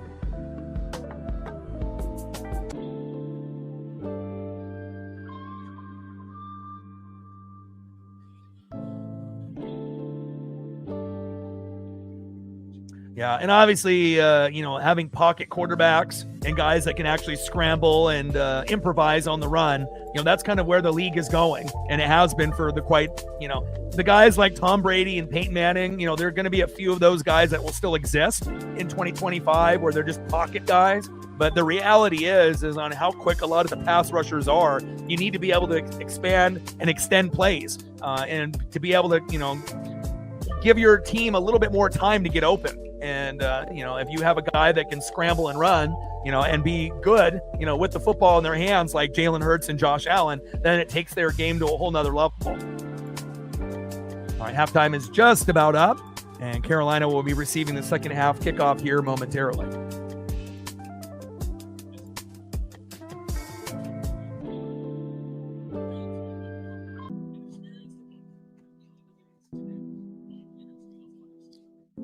Shout out to my boy Brooks Beats with the best beats on YouTube.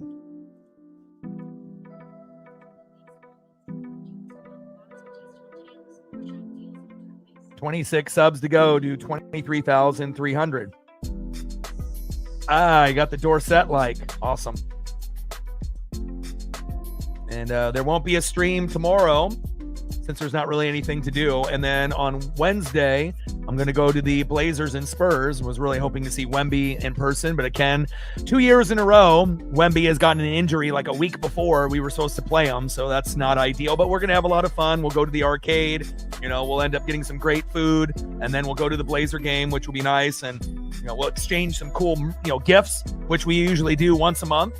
And I'm definitely excited to see what he ends up bringing me, and I usually end up giving him something Mariners or Blazers related. So I got plenty of stuff in my collection to be able to pass along. And then Thursday, I'm going to be able to meet up with the fam, and I will be back for the late game between the Bengals and the Ravens. And hopefully we'll get Burrow and Lamar. And based on the news report and on Burrow's IG, it looks like that Burrow will have a chance to possibly play for that late game, and that'll be good, because obviously, when you get Burrow and Chase together, obviously that makes for a little bit more excitement, and then Lamar and Derrick Henry and Zay. So the Thanksgiving slate is actually really good this year. You got Packers and Lions to start off the morning, good, right? And then you got let's go to the schedule here.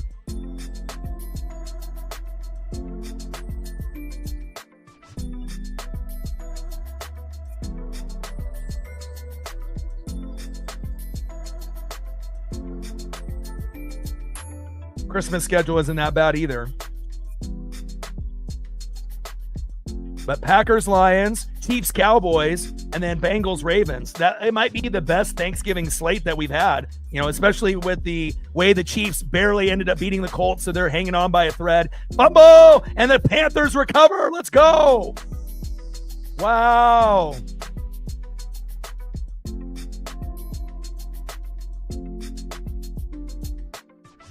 Hit hard and recovered the fumble. Wow. And Zavala is injured on the play there. But again, I think it's probably the most intriguing, Thanksgiving slate. Packers, Lions, great matchup. Chiefs, Cowboys, great matchup. Bengals, Ravens, that's actually pretty good if we get Burrow. So.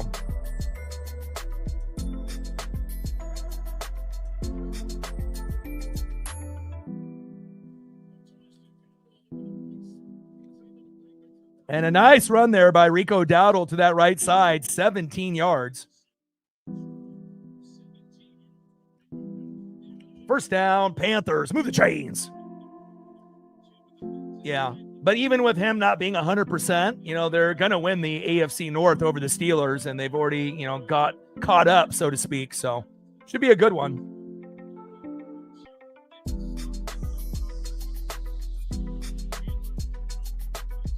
And Chandler Zavala is down as we go to a commercial break. But we will see. Broncos, Patriots, Colts at the top. But you can't count out the Bills, the Chiefs, and the Ravens if they get in. They have the experience, even though they may not have been as strong, this season compared to, previous years. Injuries, with the Ravens and Lamar.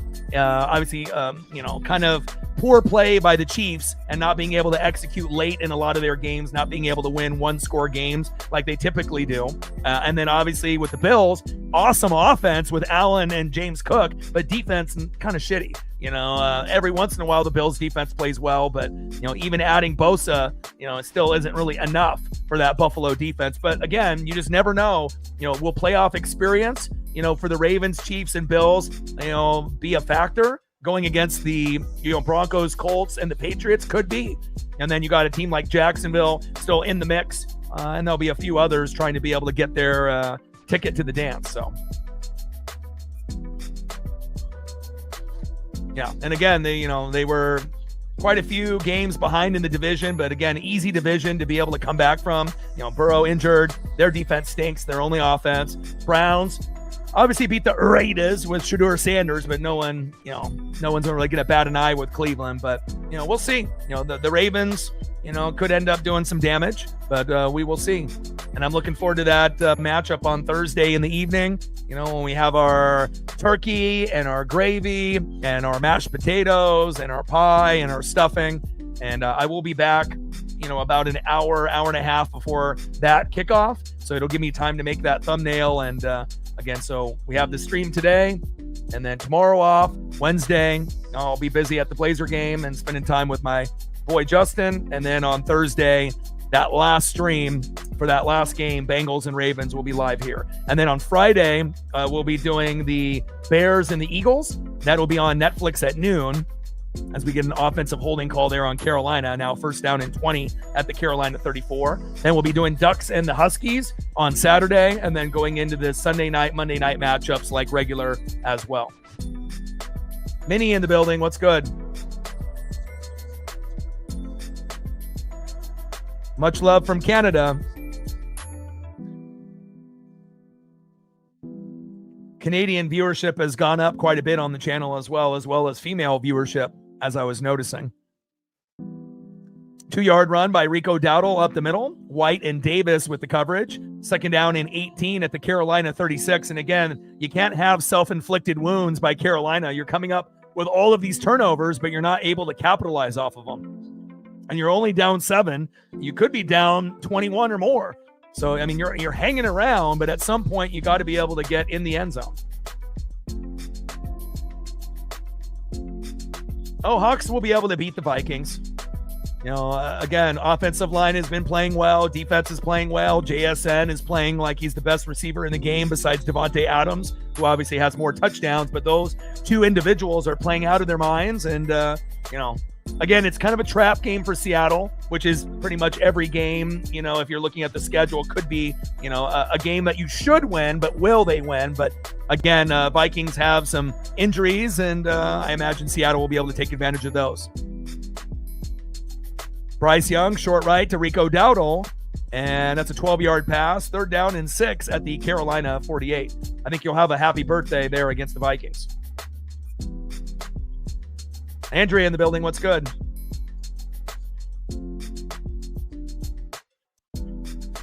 And shotgun set. Young, pass incomplete, short left to Tet McMillan, who's been a good rookie receiver for them, just like Emeka Ibuka for the Tampa Bay Buccaneers.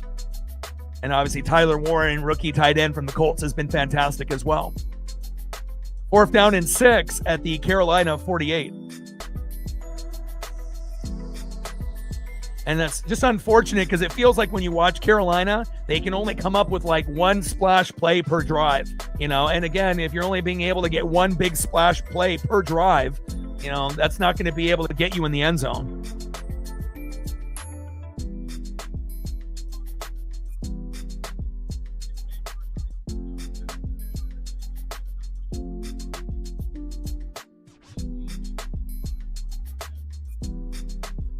And another punt here from Sam Martin. And that's going to be a touchback. First down and 10 at the San Francisco 20.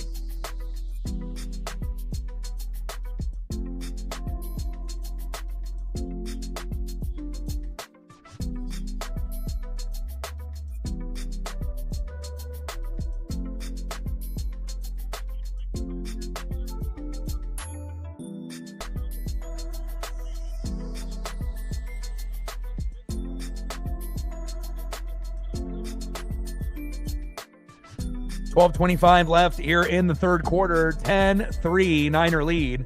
And again, a lot of interceptions for Brock Purdy, 3 of them, but Carolina just not able, and again, the thing that might cost them, was that obviously play on first down and 1 or second and 1, third and 1, whatever it was at that moment, third and 1, fourth and 1, whatever it was at that particular play when they were on the 1 yard line, run the ball, if it's third down and 1, run the ball, there's no reason to pass. And then the Niners picked it off. So essentially it could be 10-10 right now.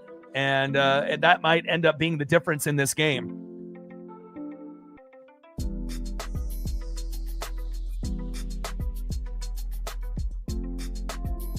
Nice. How you doing in fantasy overall? You have a chance to make the championship this year. It sounds like a lot of you ladies are doing very well. Sarah was in here earlier, and I think she's 9-3, so she's going to be making a run for the playoffs and making a run, obviously the championship. But it sounds like a lot of you ladies that are doing fantasy are doing very, very well this year. Congrats.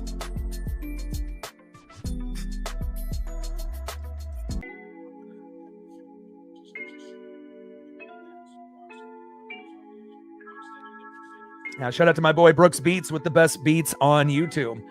Now, he's getting his first overall album of beats. He already mastered and mixed, by some other individuals, obviously in the studios here in the Pacific Northwest. And, I'm happy to see him, progressively get better and better with his creativity. And, he'll continue to, make beats for himself and for us here on the channel. And, again, this is something that he'll be doing for the rest of his life, just like me here on the channel. So, moving forward as we do football and then we transition into Mariners in March, I can only imagine how many amazing beats he'll have at that point to be able to add on for us to be able to have here on the broadcast.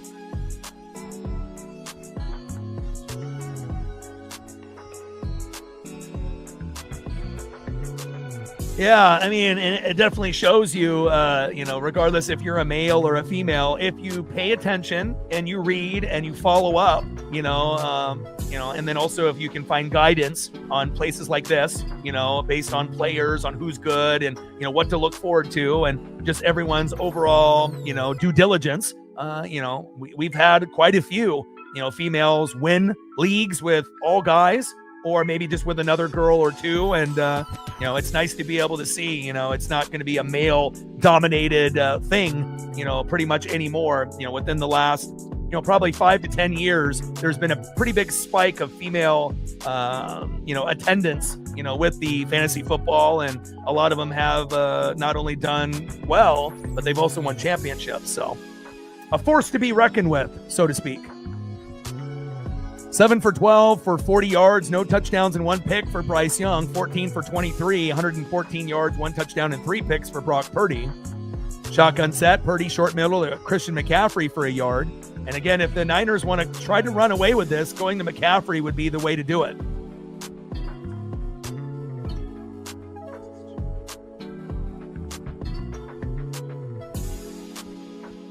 Yeah, Zini, super intelligent too. Back in the day before she, joined the channel, she only followed the Eagles and then followed this channel and then figured out, all the great players in the league and, took that to her advantage. And she's very, very good.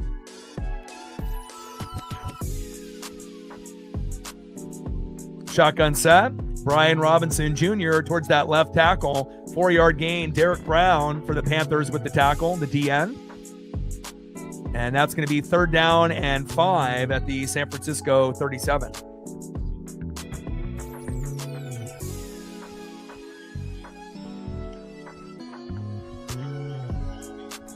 Shotgun set. Purdy, short left to one of his favorite targets there, George Kittle. Morig there with the coverage. 1st down, Niners. Bang, bang, Niner gang. Move the chains.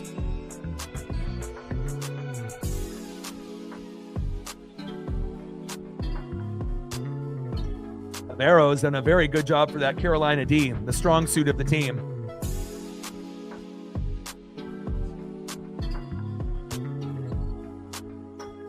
About 10 minutes left here in the 3rd quarter. Niners up 10-3. And I'm glad that we have a close game after the Buccaneers, laid a goose egg yesterday and got absolutely dominated. But obviously everyone knew once Baker went out that they weren't going to score any more points after that. So I'm happy that at least Carolina is representing the NFC South to a certain degree, but, Again, the offense is lacking. Defense is good, but offense is not up to par just yet. Purdy, short right to George Kittle. And that is 2nd down and 3 after that 7-yard pass at the Carolina 49.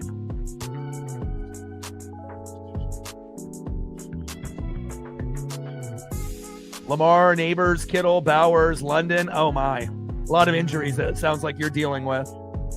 Minnie with a $2 holla. Appreciate you. Stacks, Racks with a little Cactus Jack. Bang, bang. $2 holla from Minnie. Appreciate you. Shotgun set. McCaffrey runs towards that right side for 4 yards. Martin Scott.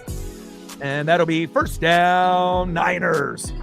1st down and 10 at the Carolina 45.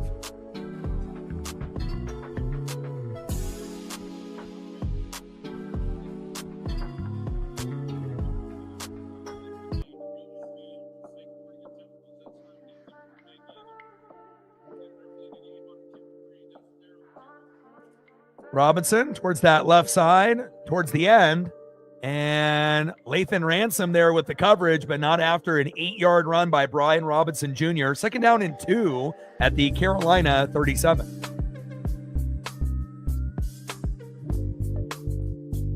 And obviously, if, the Niners end up scoring a touchdown, it kind of feels like, not fully over, but obviously if it ends up being 17-3, Carolina's not coming back.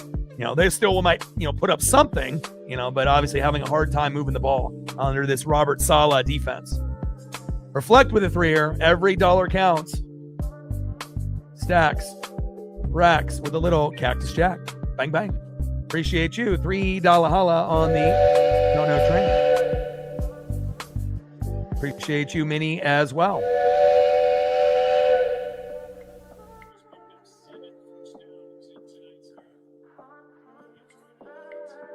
And Robinson, good blocking there up front. 4-yard run, 1st down and 10 at the Carolina 33.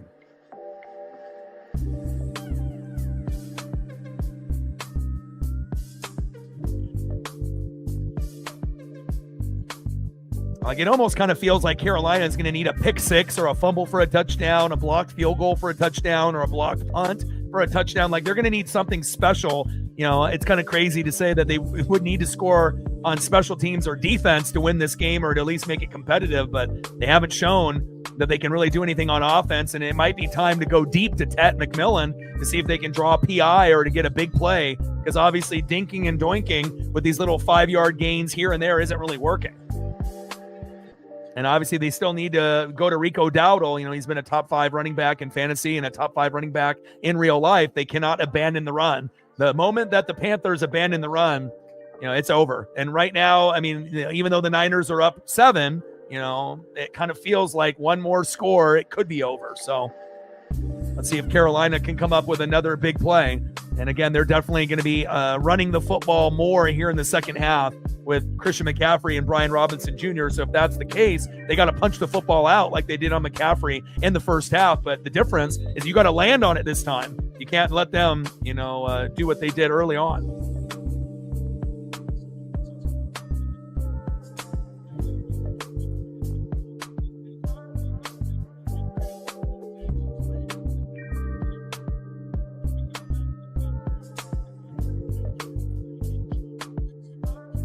Ashawn Robinson is injured. Hell yeah. Blazers 102, Bucks 76. That's what I'm talking about. On the road, Rip City.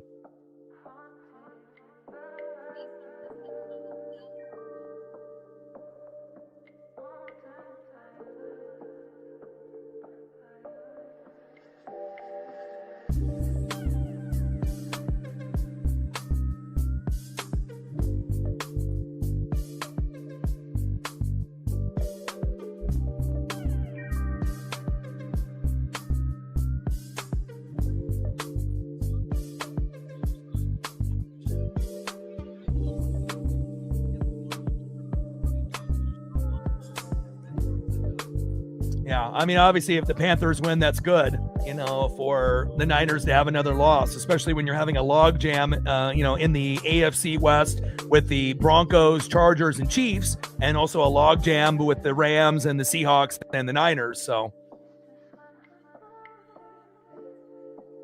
but I think one thing is for sure, whoever wins out of the NFC South more than likely is not going to win a playoff game, especially with all the injuries. Obviously, Panthers defense is better than the Buccaneer defense. There's no doubt about that at this point in 2025. Obviously our offense normally is better if we have Baker, but again, anytime you have an AC joint or a sprain in the shoulder, that's not something that's, going to go away.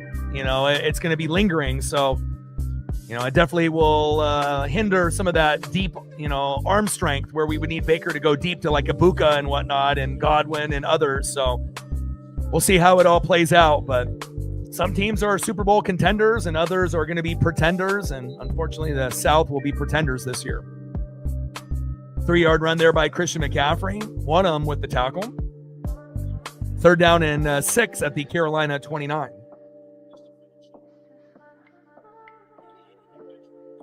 Yeah, Packers-Lions will be good.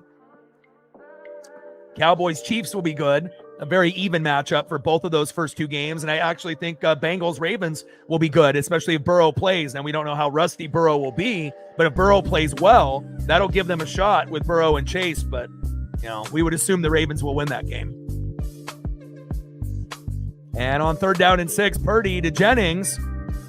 1st down, Niners. 1st down and 10 at the Carolina 19. Yeah, it's been tough for a lot of the tight ends this year. I mean, obviously, Tyler Warren is having a great, rookie season. Yeah, I think Cowboys-Chiefs will be a close game. I really do. And I think Packers-Lions will be a close game. And again, if Burrow plays well, I think Bengals and Ravens could potentially be close. Now, if Burrow plays bad, then the Ravens will run away with it. But, we'll see. But I think it might be the best Thanksgiving slate, that we've seen in probably 10 years. For like all 3 games potentially could be good. Normally we only get like 1 good game out of the 3. So looking forward to watching those 3 games. McCaffrey towards that left edge there. And now Thornton is down on that play. Hopefully he's okay. Holding the knee is not a good sign. And now that is going to be 2nd down and 3 at the Carolina 12. And it feels like they're moments away from getting into the end zone with McCaffrey.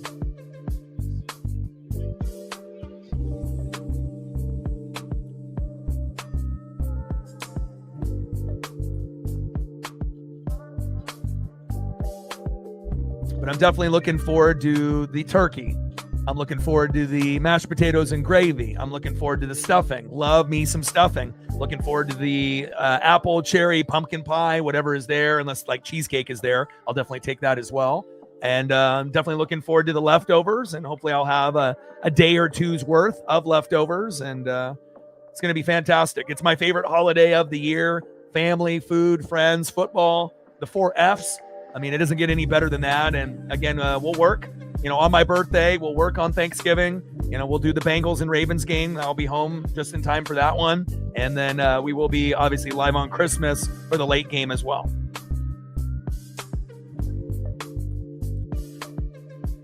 Yeah, but it's also the Carolina Panthers. You have to understand this is a team that's been in last place, for years in the NFC South. So this is the first time that they're finally better than the Falcons, due to their injuries at quarterback and other positions. The Saints have been terrible from the very beginning. They're tanking without saying they're tanking, but Tampa, obviously, the best team, at the moment, but Carolina is right there. And we do have an easy schedule, but if Baker's not 100% and the defense can't stop a nosebleed, Carolina could potentially win the NFC South this year. And if, the Bucs find a way to scrape by and barely win it, maybe Carolina will be a little bit better next year and the year after that. I mean, they don't really have a whole lot to work with. Bryce Young still needs to learn. Offensive line isn't really the greatest.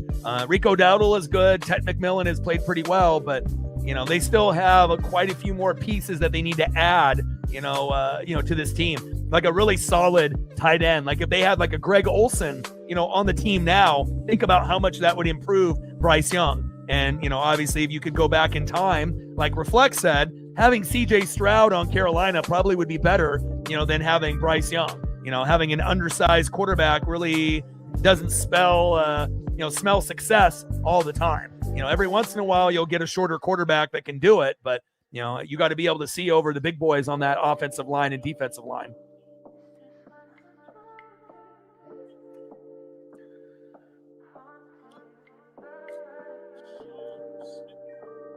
I mean, if Baker was injured for the rest of the year, we wouldn't win any games, even against the shitty competition that we have the rest of the way. But, Teddy Two Gloves, Teddy Bridgewater, he can't do it. So, and there it is. Touchdown, Niners. Bang, bang, Niner gang. You knew Christian McCaffrey was going to get in the end zone at least once. And there it is. And that might be game at this point. You have to assume that, Carolina might be able to get a couple field goals before this one is over. But you have more faith on their defense scoring a touchdown than their offense at this point. 12-yard touchdown run towards that sideline. Gay with the extra point is up and good. 17-3 49ers.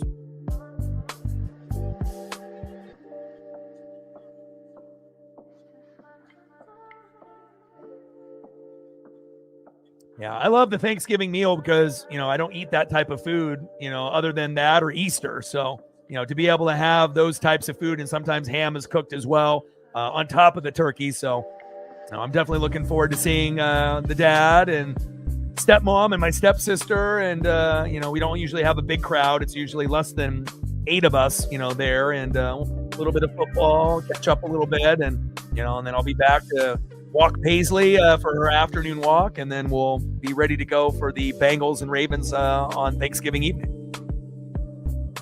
17-3 San Francisco.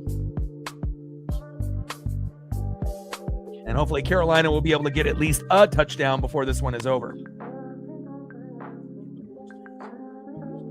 Like, sub, donate, comment, share. If you haven't smashed that like button yet, please do. Help us get to 100 likes, 100 on that dono train. And we've already gained like 10 subs. Let's see if we can get another 5 more before the stream ends. See where we're at right now. 23,274.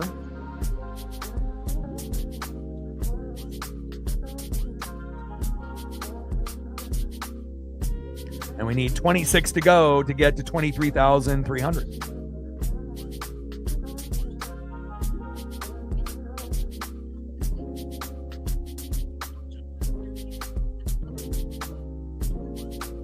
Yeah, absolutely. There was a couple years, when we had COVID where, I wasn't able to meet up, with family, and, not being able to meet up with family and have that food definitely was not ideal. And luckily my, best friend came through last year, and when there was some sickness, in the family and whatnot, and he was able, after doing a lot of driving throughout the day, to be able to drop me off a plate and whatnot. And I can't think of anyone else in my friend group that would have done that. And I guess that's why he's my best friend. So looking forward to going to the Blazer game on Wednesday. We're going to go to an arcade downtown, 2-story arcade, pinball, old school games from the 80s and 90s and even current. So that'll be fun. And then obviously we'll probably look to, maybe go to Bay's Chicken or, something of that nature. We'll get some really good food before the Blazer game. And then obviously we're going to be playing the Spurs. No Wemby, so it should be a game that we'll have a chance to win. And I'm definitely looking forward to that, since I don't get to really spend that much time with them, about once a month. And we always have a great time. 17-3 Niners. And hopefully we can get some kind of offense here out of Carolina. And I love the leftovers. Don't sleep on the leftovers. The first plate is good, right? The second plate is good if you have room, right? But then it's like after hours pass, and you're later on in the evening or that next morning, sometimes that meal ends up being just as good as the first 2 plates that you end up having. And, I can't wait to be able to have those. Gay kicks off 56 yards and a nice 24-yard return there by ETN. Trevor, and it's first down and 10 now at the Carolina 32. Yeah, McCaffrey having a great year. Obviously, him and Jonathan Taylor, going beast mode. It's kind of crazy that Saquon is struggling this year, but the offense for the Eagles has not been as sharp as it was last year. Shotgun set. And Young getting chased. And just run the ball. And again, just not on the same page with his receivers and tight ends. Tet McMillan, the intended receiver, incomplete. And you have to think if they had C.J. Stroud on the Panthers instead of Bryce, how much better they would be at this point.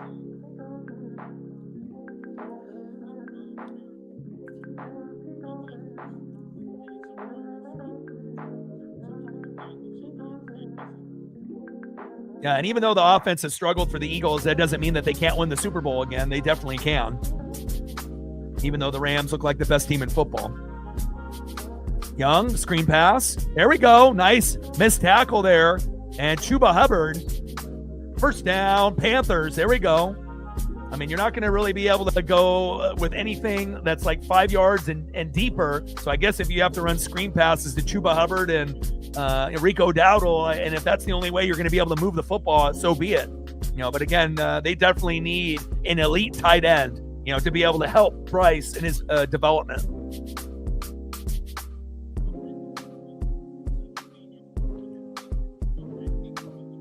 Against Atlanta, he threw for almost 500 yards, but this isn't Atlanta, and again, shows you how good Robert Saleh is as a defensive coordinator with a bunch of no-names on that Niner defense. No Nick Bosa, no Fred Warner, no Talanoa Hufanga, no Dre Greenlaw. Those 4 guys are either injured, Bosa and Warner, or on the Broncos in Greenlaw and Hufanga. So if you look at the names of the players, they're all like no-name guys. So for them to be playing as well as they have been with a 7-4 record, potentially being 8-4, that shows you how good Robert Saleh truly is. 4-yard run by Chuba Hubbard, 2nd down and 6 at the 50. Now let's get it to the end zone, Carolina. Come on now. I got a few high school, individuals that are firefighters, and salute to them. Very tough job. Young, short right to Chuba Hubbard. Brown in coverage, and that is a first down. First down, Panthers. You're starting to get a little bit of momentum here for Carolina. I mean, it took them 3 quarters, almost 4, to finally try to push the football down the field. And again, they haven't really been able to get penalties on the secondary because they haven't really been able to test the secondary deep. But let's see if they can find the right combination of plays to get in the fucking end zone here.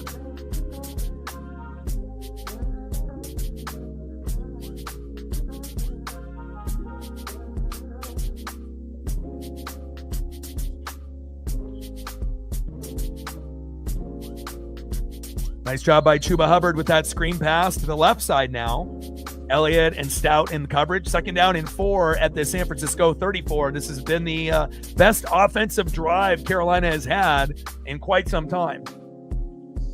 But now they need to put that exclamation point on this drive.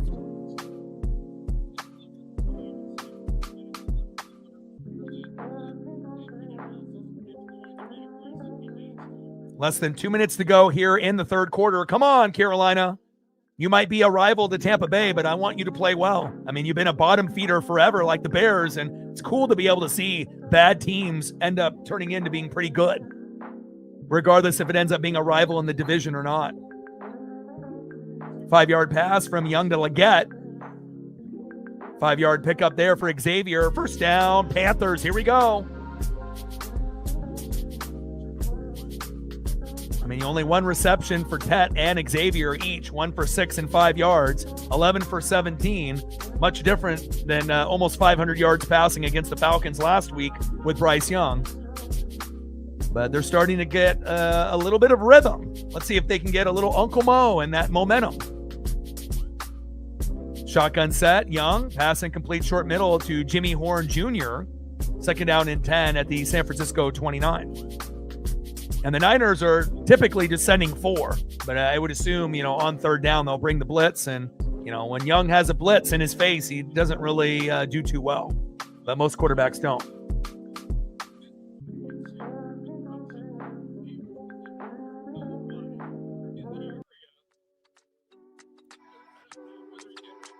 Less than a minute to go, 17-3 49ers, but Carolina is starting to get into a little bit of a rhythm. but they can't have any false starts or self-inflicted wounds like offensive holding. 2nd and 10, shotgun set. Young going deep. He's got a man. Touchdown, Panthers. There we go. Boom. There we go. Ted McMillan finally getting in the end zone. Beautiful. And that's what happens when you actually test the secondary.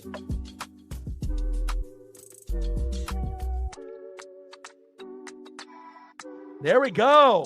I love it. And look at the coverage Ted is. Look at that route. Beautiful route, beautiful pass, beautiful catch, right on the numbers. Touchdown, Panthers. Hashtag one pride, I see you. Awesome. Beautiful pass by Bryce Young there to Ted McMillan. And that's not something that they had, obviously last year, and that was a great draft pick. McMillan's been great for them. Abuka has been great for the Buccaneers, and Tyler Warren has been great at the tight end position for Daniel Jones and the Colts. Those 3 rookies are the real deal. And the extra point is up and good, but we have a flag on the play. Nice job, Panthers. Chief will chief in the building. What's good, brother?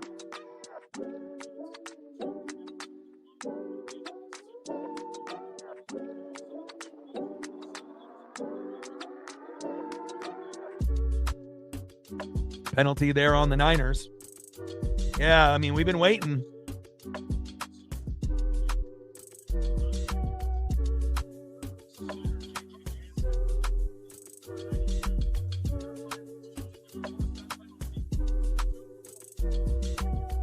They're going for a 2-point conversion here. Don't throw the ball. When you are on the 1-yard line, you threw the ball and it got picked, right? You can run a QB sneak, tush push, even though Bryce Young is small, or you can hand it off to Chuba Hubbard, or Rico Dowdle, and, they should be able to get into the end zone.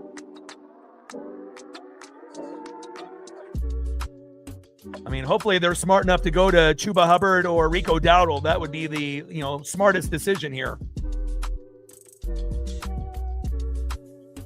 And why are they in shotgun set? What are you doing? Canales, Jesus Christ. Really? You're on the 1. Shotgun set on the 2-point conversion. Young looking. Incomplete. What an idiot. Canales needs to be fired immediately. You are an idiot. Why are you throwing on the 1-yard line? Didn't you learn your lesson in the first half when it got picked? You were better off just kicking the extra point. Then that way you would only be down by 7. Now you're down by 8. Stupid. Why do teams do these things? There's no point in going for 2 ever, unless you're in the 4th quarter. Idiots. Chief will chief. Like, sub, donate, comment, share. If you haven't smashed that like button yet, please do. Help us get to 100 likes, 100 on that dono train, and 5 to 15 subs. Don't be like Canales. Run the football. That shows you the difference between, good play callers, elite play callers, and guys that have no idea what the fuck they're doing. And it's not like they don't have running backs. Rico Dowdle's been a top 5 running back. Hell, even Chuba Hubbard, can obviously do it. But again, the defense is great for Carolina. But again, the offense and the play calling, that's the weakest part of the team, and it definitely is getting exposed here tonight. Honestly, if they were able to go for the extra point, and if they would have ran the ball in the first half, it would be 17-17 all, and Carolina would probably win the game. They would have a very good chance, but they're just leaving too many points on the board, and they're not going to win this game. Because you have to assume that they're going to go heavy with McCaffrey in the 4th, run the football. And even as great as the Carolina defense has been today, unless they get a pick 6 or a fumble for a touchdown or a blocked field goal or a blocked punt for a touchdown, that might be the only way they win this game. I don't really see any other scenario of them winning the game unless something like that happens. Yeah, I've seen it on Tampa as well. And obviously we know with the Chiefs, they haven't really been able to close out games like they normally do. And yeah, the play calling obviously hasn't been very good on that offensive side of the ball for your Chiefs this year either. But at least Mahomes is healthy, not like Baker.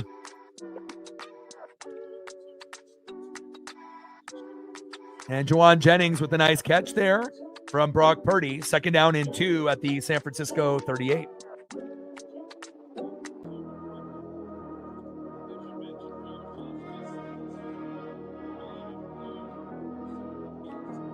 Terrible play calling. And that's the end of the third quarter. 17-9 San Francisco. I mean, especially when you're having such a hard time being able to score a point, you got to take everything that's there, and again, going for it, on the 1 yard line and passing it and getting picked and then going for two. I get it. You got the penalty and whatnot, but again, run the football. It's like Carolina's acting like they have no running backs whatsoever that can get a yard. And they got two guys that can get, first downs. Canales has got to go. He is not good enough to coach this team. And again, if he wants to be the head coach, find someone else that's a better play caller. Terrible play calling by Carolina.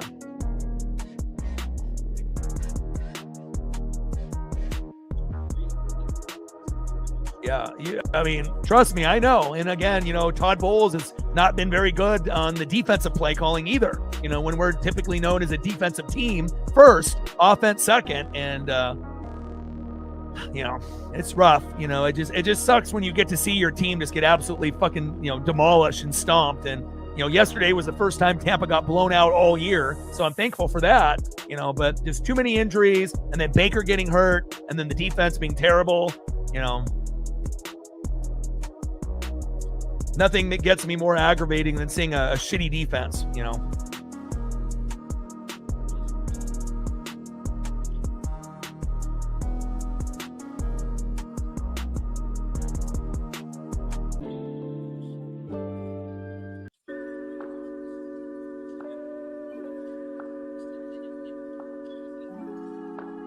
Going to the fourth quarter, 17-9 San Francisco. Should be 17-10 or 17-17 if you actually had a competent play caller. But the Panther defense has been exciting. Purdy's got 3 picks, but they weren't really able to, capitalize off all of the mistakes. And they even punched out a football, out of McCaffrey. But, of course, the Niners landed on it. But you had 2 Panthers right there. And that's another thing that aggravates me as well, is when a fumble is out on the field, you get too many players trying to scoop and score. Just fall on it. And again, a lot of times, that will be the determining factor on who gets the football. You had 2 Panthers off of that McCaffrey fumble earlier, and they still weren't able to get the football. And then a Niner guy coming in late and was able to scoop in and get it. And, missed opportunities by Carolina here today.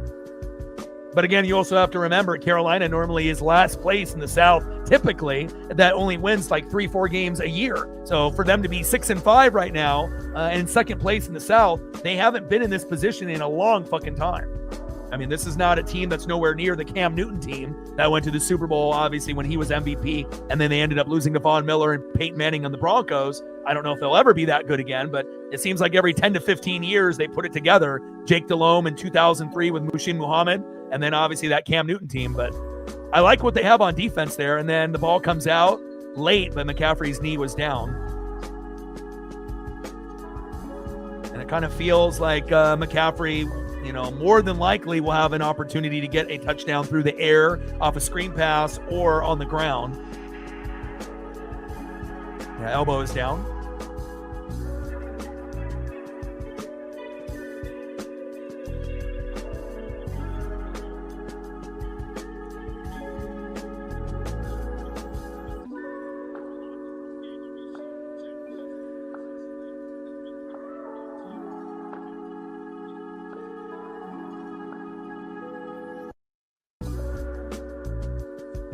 And George Kittle breaks a tackle, dives forward. Great 19-yard pass from Purdy to Kittle. First down, Niners. Bang, bang, Niner gang. And obviously with one more touchdown for the Niners, this one will essentially be over. I mean, it kind of feels like it's over at this point. But again, the way that the defense Carolina has played, they're still in it. If they can come up with another interception or fumble. But, I mean, they've already gotten 3 picks. I mean, there's a lot of, defenses that it will take them half a season or multiple games to get to that point, and not many teams can get that many picks in a game. But again, you got to capitalize off turnovers. Handoff up the middle, and McCaffrey for about a yard. Gibson with the tackle. 2nd down and 9 at the Carolina 25.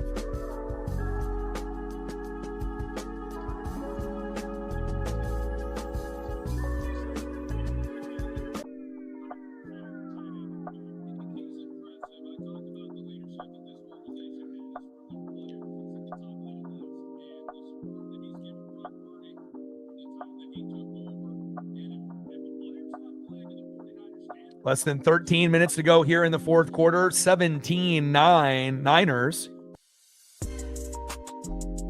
Second down and 9 at the Carolina 25. Shotgun set there for Purdy, looking towards the sideline. He's open. He's got Juwan Jennings.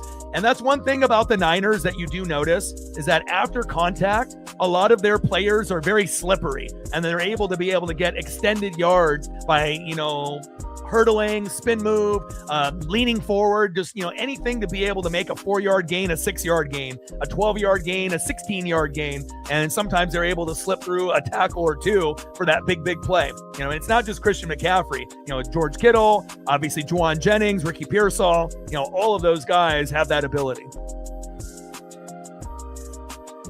Third down and 2 and a Brock Purdy 3-yard run up the middle. First down, Niners. Bang, bang, Niner gang. Move the chains. First down and 10 at the Carolina 15.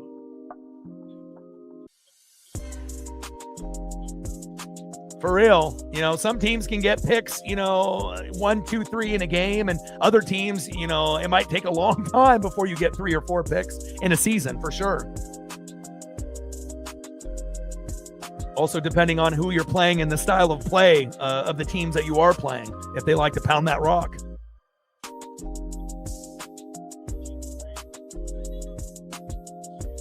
Shotgun set, handoff, and a nice tackle there. Bam, Martin Scott. 3-yard loss.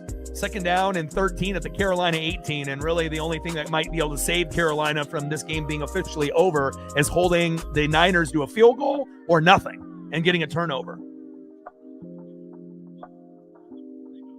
I mean, does Carolina have enough to be able to punch a football out or get a pick?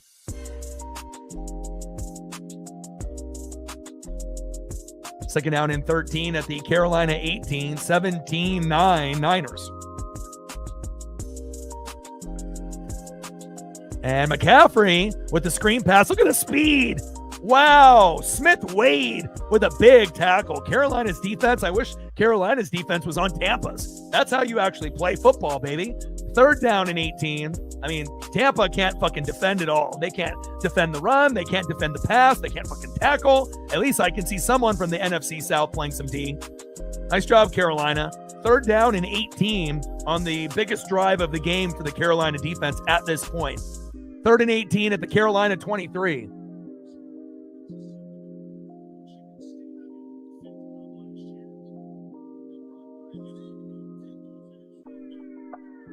And they decide to go for the handoff up the middle with the draw.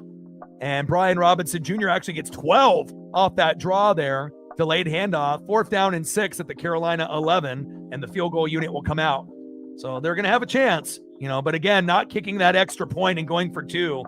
We've seen quite a few teams do that, in the second and third quarter where it just doesn't really make any sense. You also see it quite often in college, where, teams are going for 2 when they're still kind of in the game, but then they don't get it. And then the other team kind of pulls away, and again, it just doesn't make sense for some of these coaches. Like USC did it against Oregon, when they were already down by quite a bit, but again, it didn't really make sense at the time to go for 2.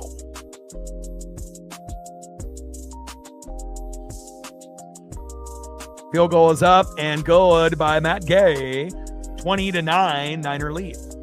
And hopefully we'll be able to get another deep pass to McMillan or Leggett to be able to get them going. And hopefully they don't abandon the run with Chuba Hubbard and Rico Dowdle.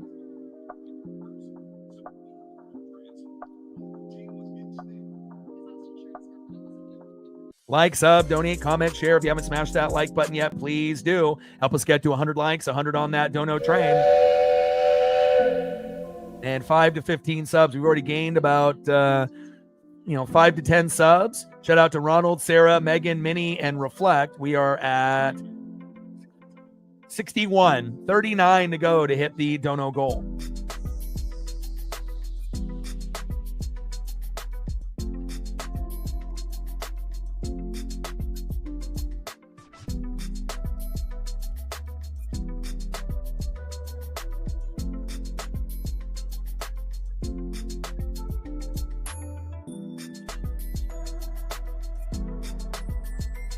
Blazers 115, Bucks 103. Let's go.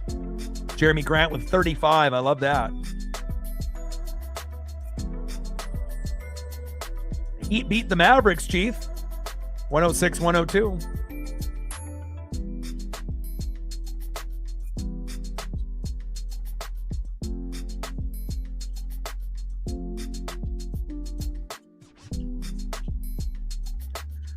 Extremely young team, and we have a lot of injuries as well. It's like when you don't have your starting point guard and you don't really have a backup point guard, obviously Dame is on the shelf. Drew Holiday's been banged up. Sharp has been banged up. And again, it's like we need everyone to play and be available because our bench is extremely thin. But again, as far as young talent, they're really fun to watch. And hopefully they'll be able to get the victory against the Spurs. The crowd will be rocking the day before Thanksgiving. And we went last year, and Scoot ended up hitting a game winner to beat the Spurs last year. And, we don't have access to Scoot just yet, but hopefully we'll be able to find a way to get a victory there as well. 13-15 record since 2022, week 7 without Purdy, McCaffrey, or Kittle all playing.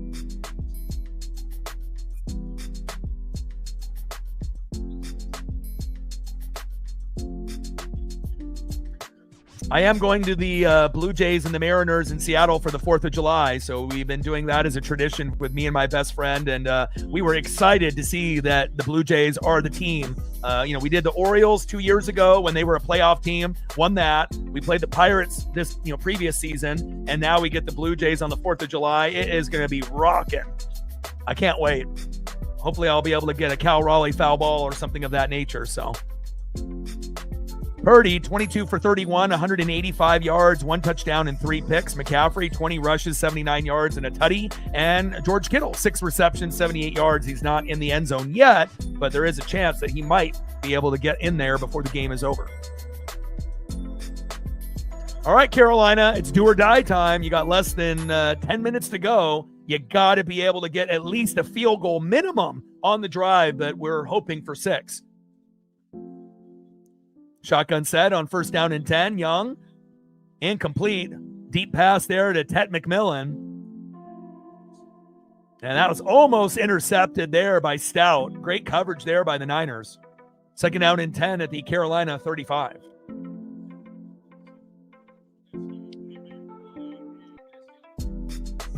Yeah, unfortunately, the cell phone coverage isn't very good. And, I don't want to be that guy that's like holding up my phone and being like these influencers that you see on social media that annoy everyone around them. So, if I had good, coverage, and obviously it doesn't matter if you have Verizon or AT&T or T-Mobile. Sometimes, the coverage is good when you go to sporting events. Other times it's a little shaky, but I've had quite a few people want me to like call the game from when inside, but I don't want to be that annoying person. I want to have my phone down, and normally my phone isn't even, it's on, but I don't even really look at my phone when we're at the game. I'm usually talking with him, talking with the other people sitting around me, chest bumps, high fives, and trying to get foul balls, and you got to have your head on a swivel. But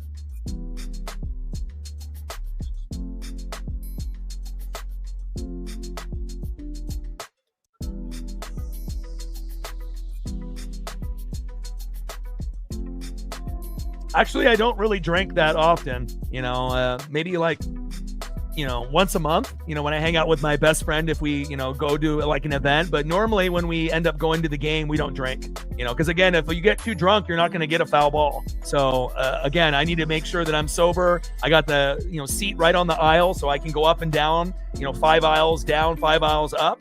And, I've gone to like 9 Mariner games and I've gotten 3 baseballs, and I haven't been drunk on any of those games that I got a ball. So, again, we won't be drinking on the 4th of July, which sounds crazy, but it's true. 2nd down and 8. Young, short left to Coker. Nice job by Jalen there. 1st down, Panthers.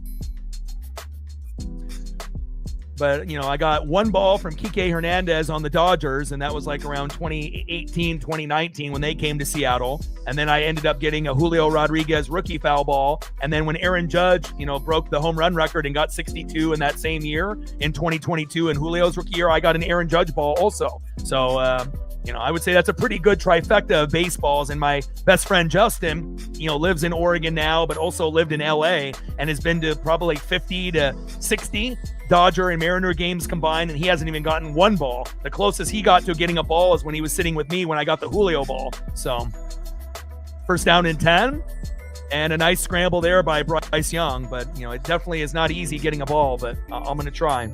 And if I end up getting a ball, I'll probably give it to my best friend, considering, he hasn't got one. So.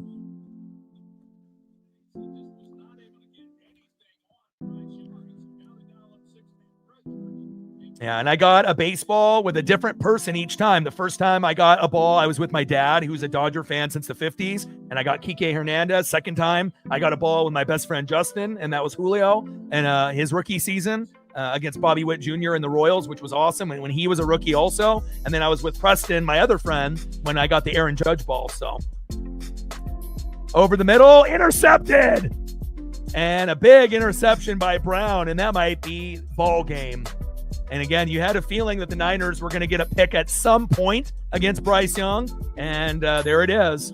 A big interception by the Bang Bang Niner gang.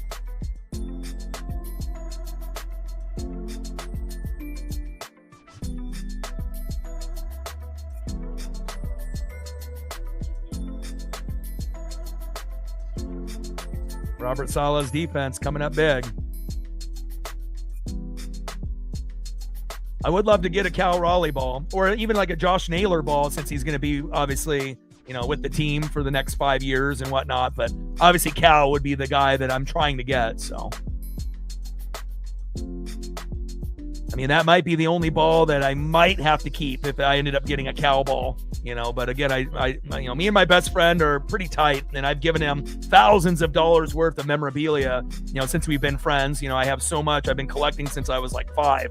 So like a majority of my collection is still like in the box or in the package, whether it's starting lineups, McFarlane's, Transformers, G.I. Joes, Ninja Turtles, or anything sport related, between our teams and whatnot. So, I'm not going to be able to bury myself like King Tut with all of my memorabilia. So I figured, a majority of my collection will go to him. And then I might end up doing some kind of scavenger hunt and hiding some of my valuables for people to find when I am not around anymore. So.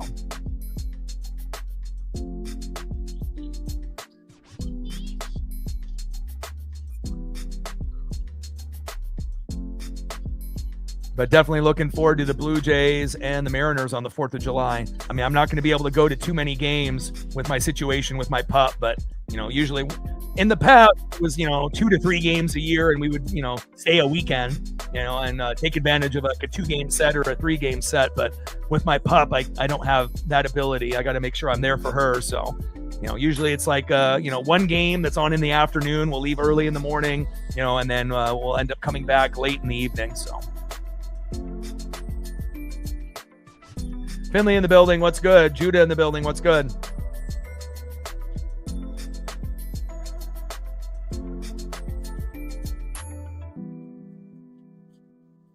Yeah, but also if I wasn't able to get a couple AAA balls when I was 10, maybe I wouldn't, know the kind of the secrets on how to get a ball, in the professional big leagues and whatnot. So, and it's not easy, to get a ball at a baseball game. It's very, very difficult. Because again, everyone is like a rabid dog, and it's not just kids, it's the adults as well. So.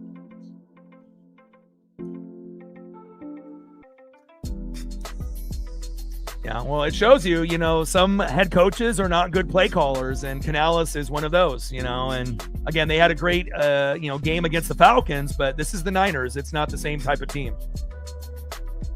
And I like what Carolina is doing defensively, but, they need a better play caller on offense.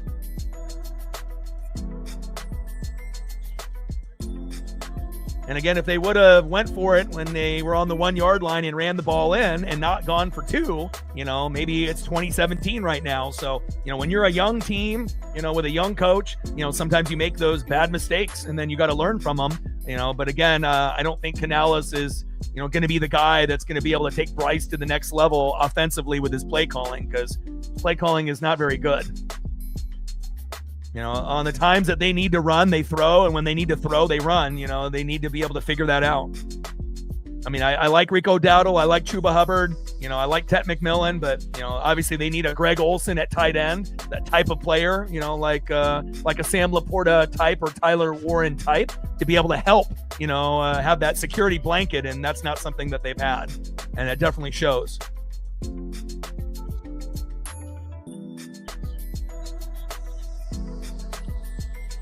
And a delay a game with a 5-yard penalty.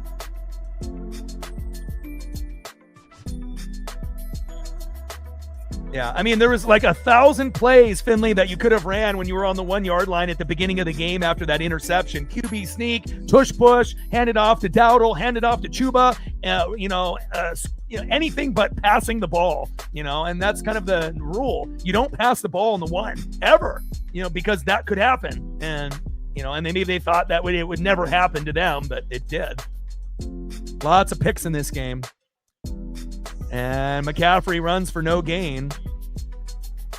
3rd down and 12 at the San Francisco 24. And it just feels like if they had better coaching and better play calling, you know, the Panthers would be in striking distance at this point, down 2017, not down 29.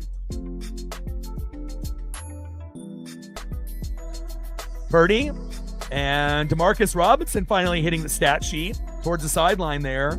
8-yard gain, 4th down and 4 at the San Francisco 32.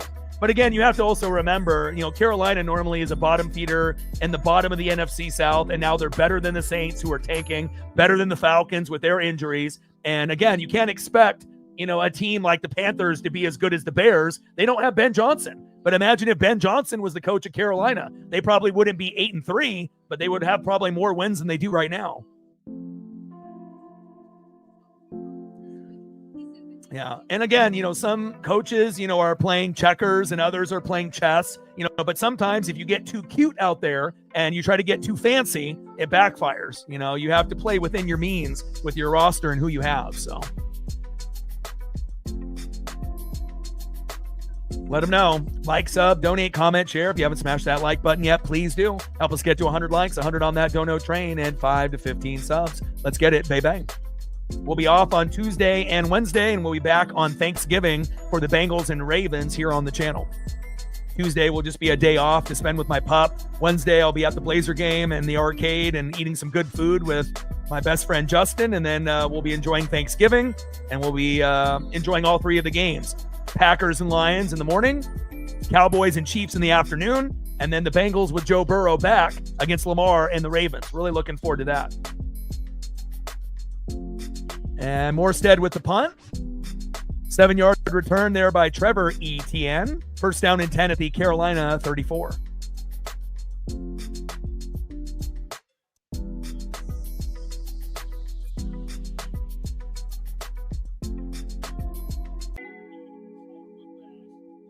Shout out to my boy Brooks Beats with the best beats on YouTube.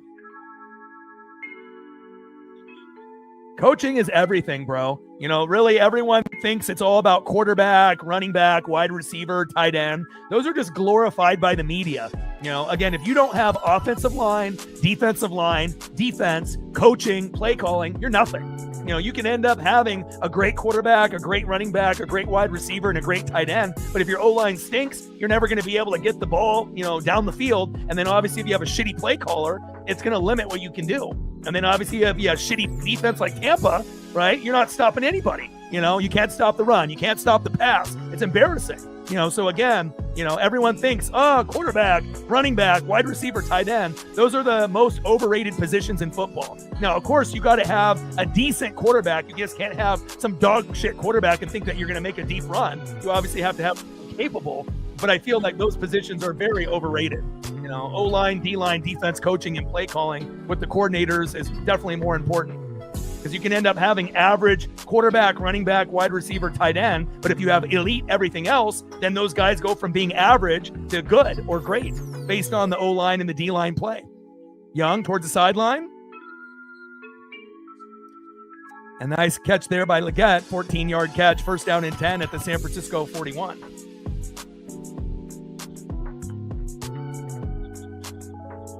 I mean, we'll see how it all plays out. You know, it could end up being like a Rams, Eagles, NFC championship game. That could be definitely plausible. And then on the AFC side, we don't really know what combination is going to come out. Will it be Broncos, Colts, Patriots, or will it be one of the other teams that normally has been good, Chiefs, Ravens, or the Bills? We don't really know at this point. And, could end up being a Broncos, Rams Super Bowl. But if that ends up happening, the Rams, would win.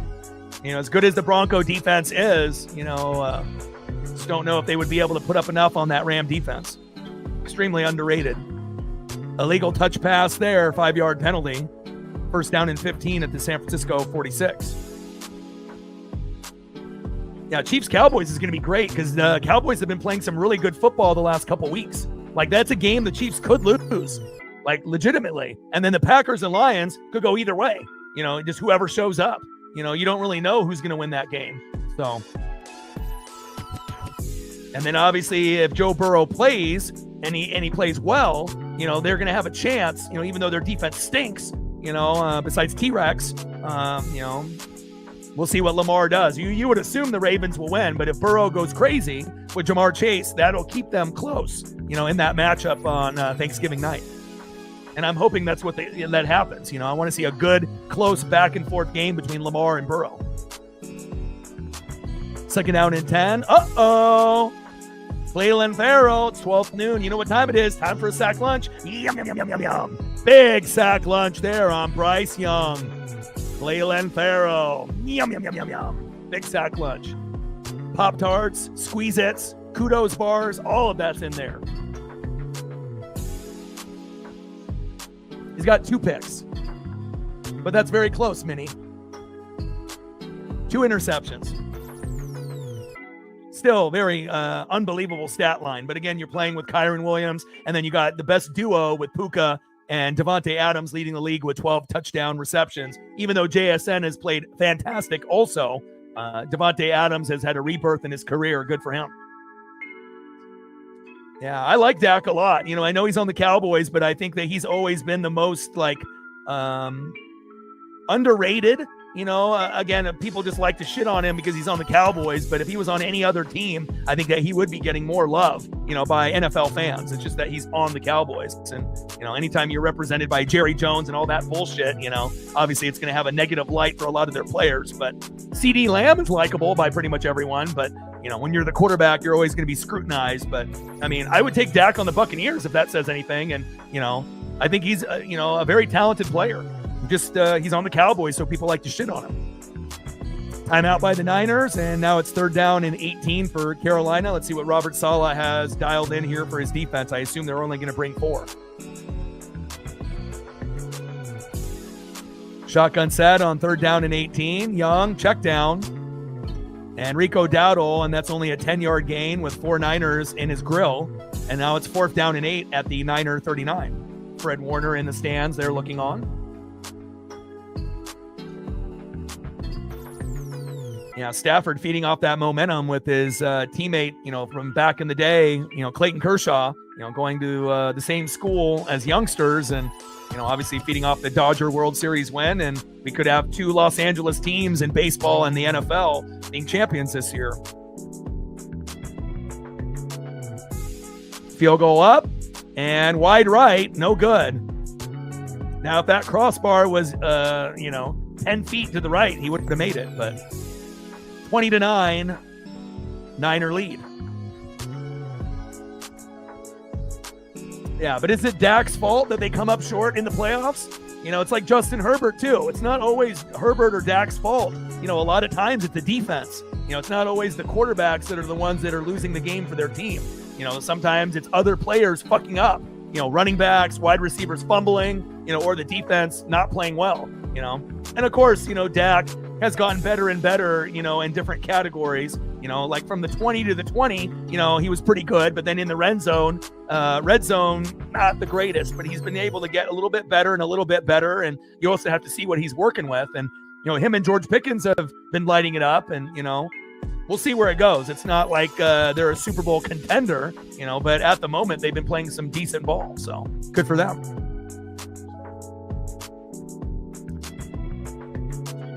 McCaffrey up the middle, and I would assume that we're just going to get a few runs here up the middle and the game will be over here.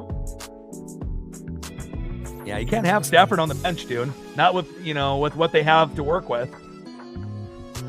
He may not be a popular name, but again, in fantasy, it's not about popularity. It's about stats and results.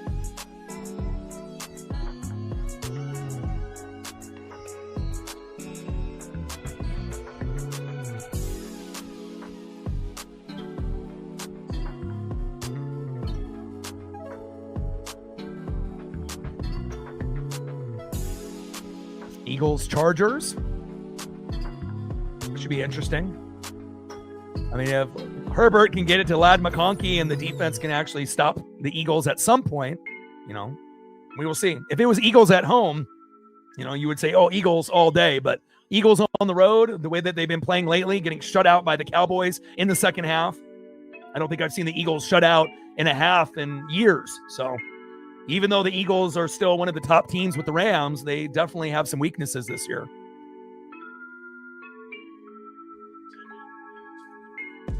Second down and 5, run to McCaffrey again. Good tackle and timeout called. 2-yard gain, third down and 3 at the Carolina 46.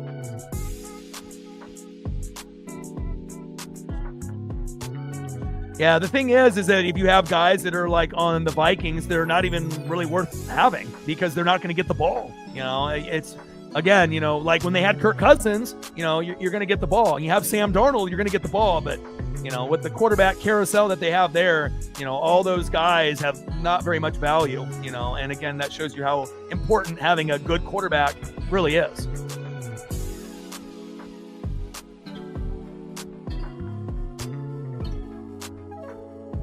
Yeah, but what do you expect from McCarthy when he was on Michigan? He would handed the ball off and they played good defense. He wasn't even really known as a thrower. So why would you draft a guy like that? It shows you, one bad draft pick can set you back years. Purdy, a little trick play with the end around.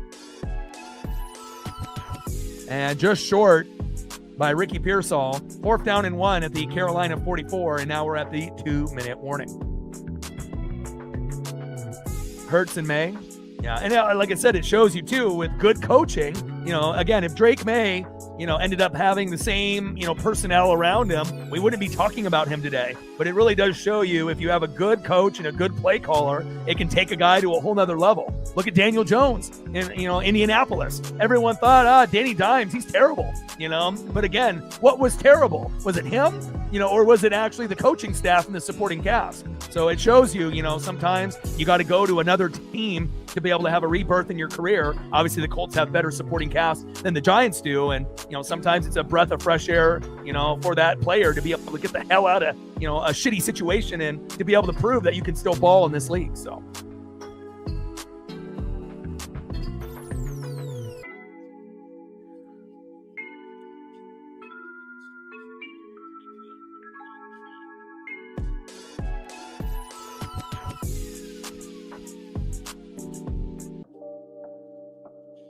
All right, we got a 2-minute warning here, 20-9.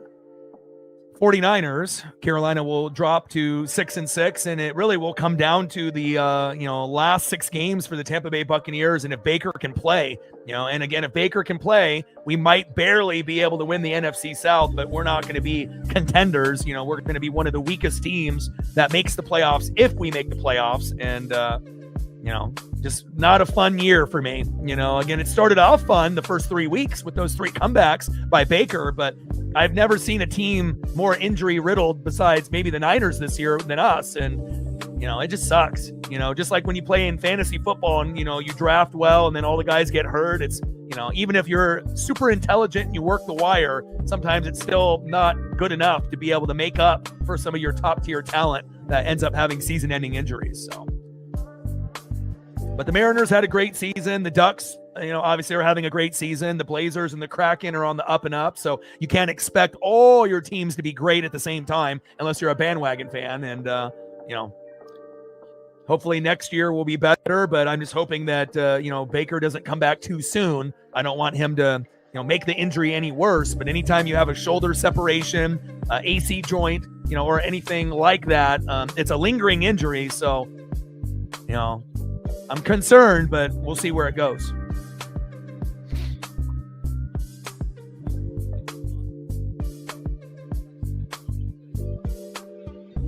Oh, Seattle will demolish them, I would assume.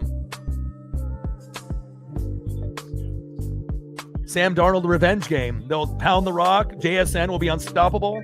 And, I would assume that Seattle, even though they should have won against Titans by more than they did, sometimes games are a little bit closer than they should. But, you would assume that Seattle should be able to win that game by, a touchdown or more minimum. At the very least 3, but you never know how the game will play out. 4th down and 1 as they're trying to draw them off sides.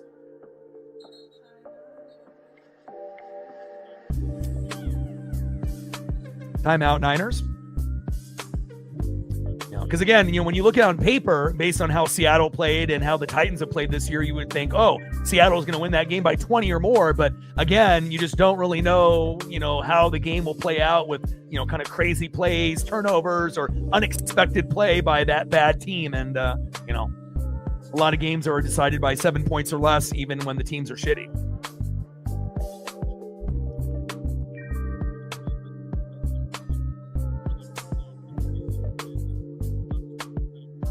But at the end of the day, even when you're playing a shitty team, a win is a win. Even if it's ugly, if you win by 1, it's still a win, and sometimes that's just what it is, And then a little QB sneak there.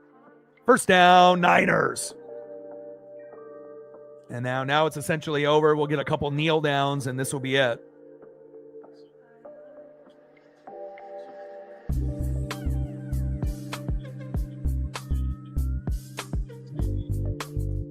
But at least Seattle, might be the 3rd best team in the NFC. You got the Rams, you got the Eagles, and you got the Seahawks. And then after them, you got the Bears and the Packers and the Lions, and the Niners. And then at the very bottom, you got the Buccaneers, hanging by a thread with the Panthers for the NFC South. So 1st down and 10, little kneel down. A lot of turnovers in this game, and there was a lot of excitement early on. And if Carolina was just able to get points off those turnovers, maybe, the game is a little bit closer, maybe 2017 at this point, or even 17-17. But,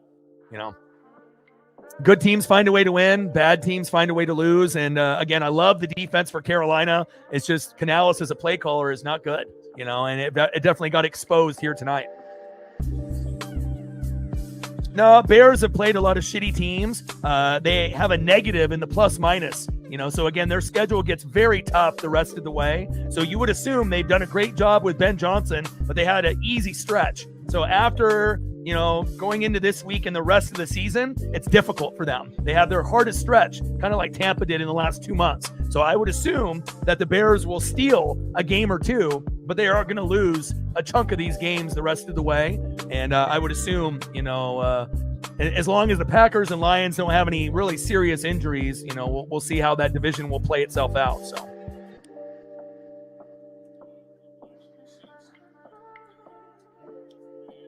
And now the game is done. Final score, Niners 20, Panthers 9.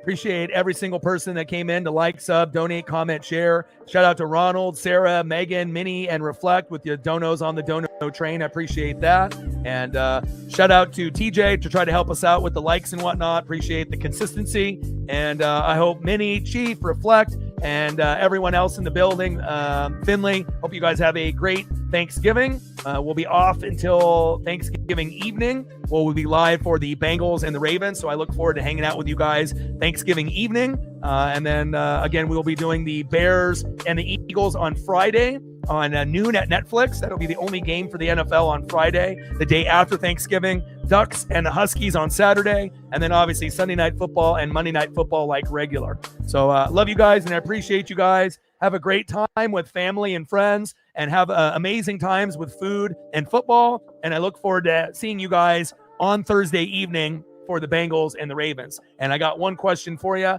Who talk sports like us? Your boy Ryan, Northwest Sports Fanatics, and I'm out. Gang.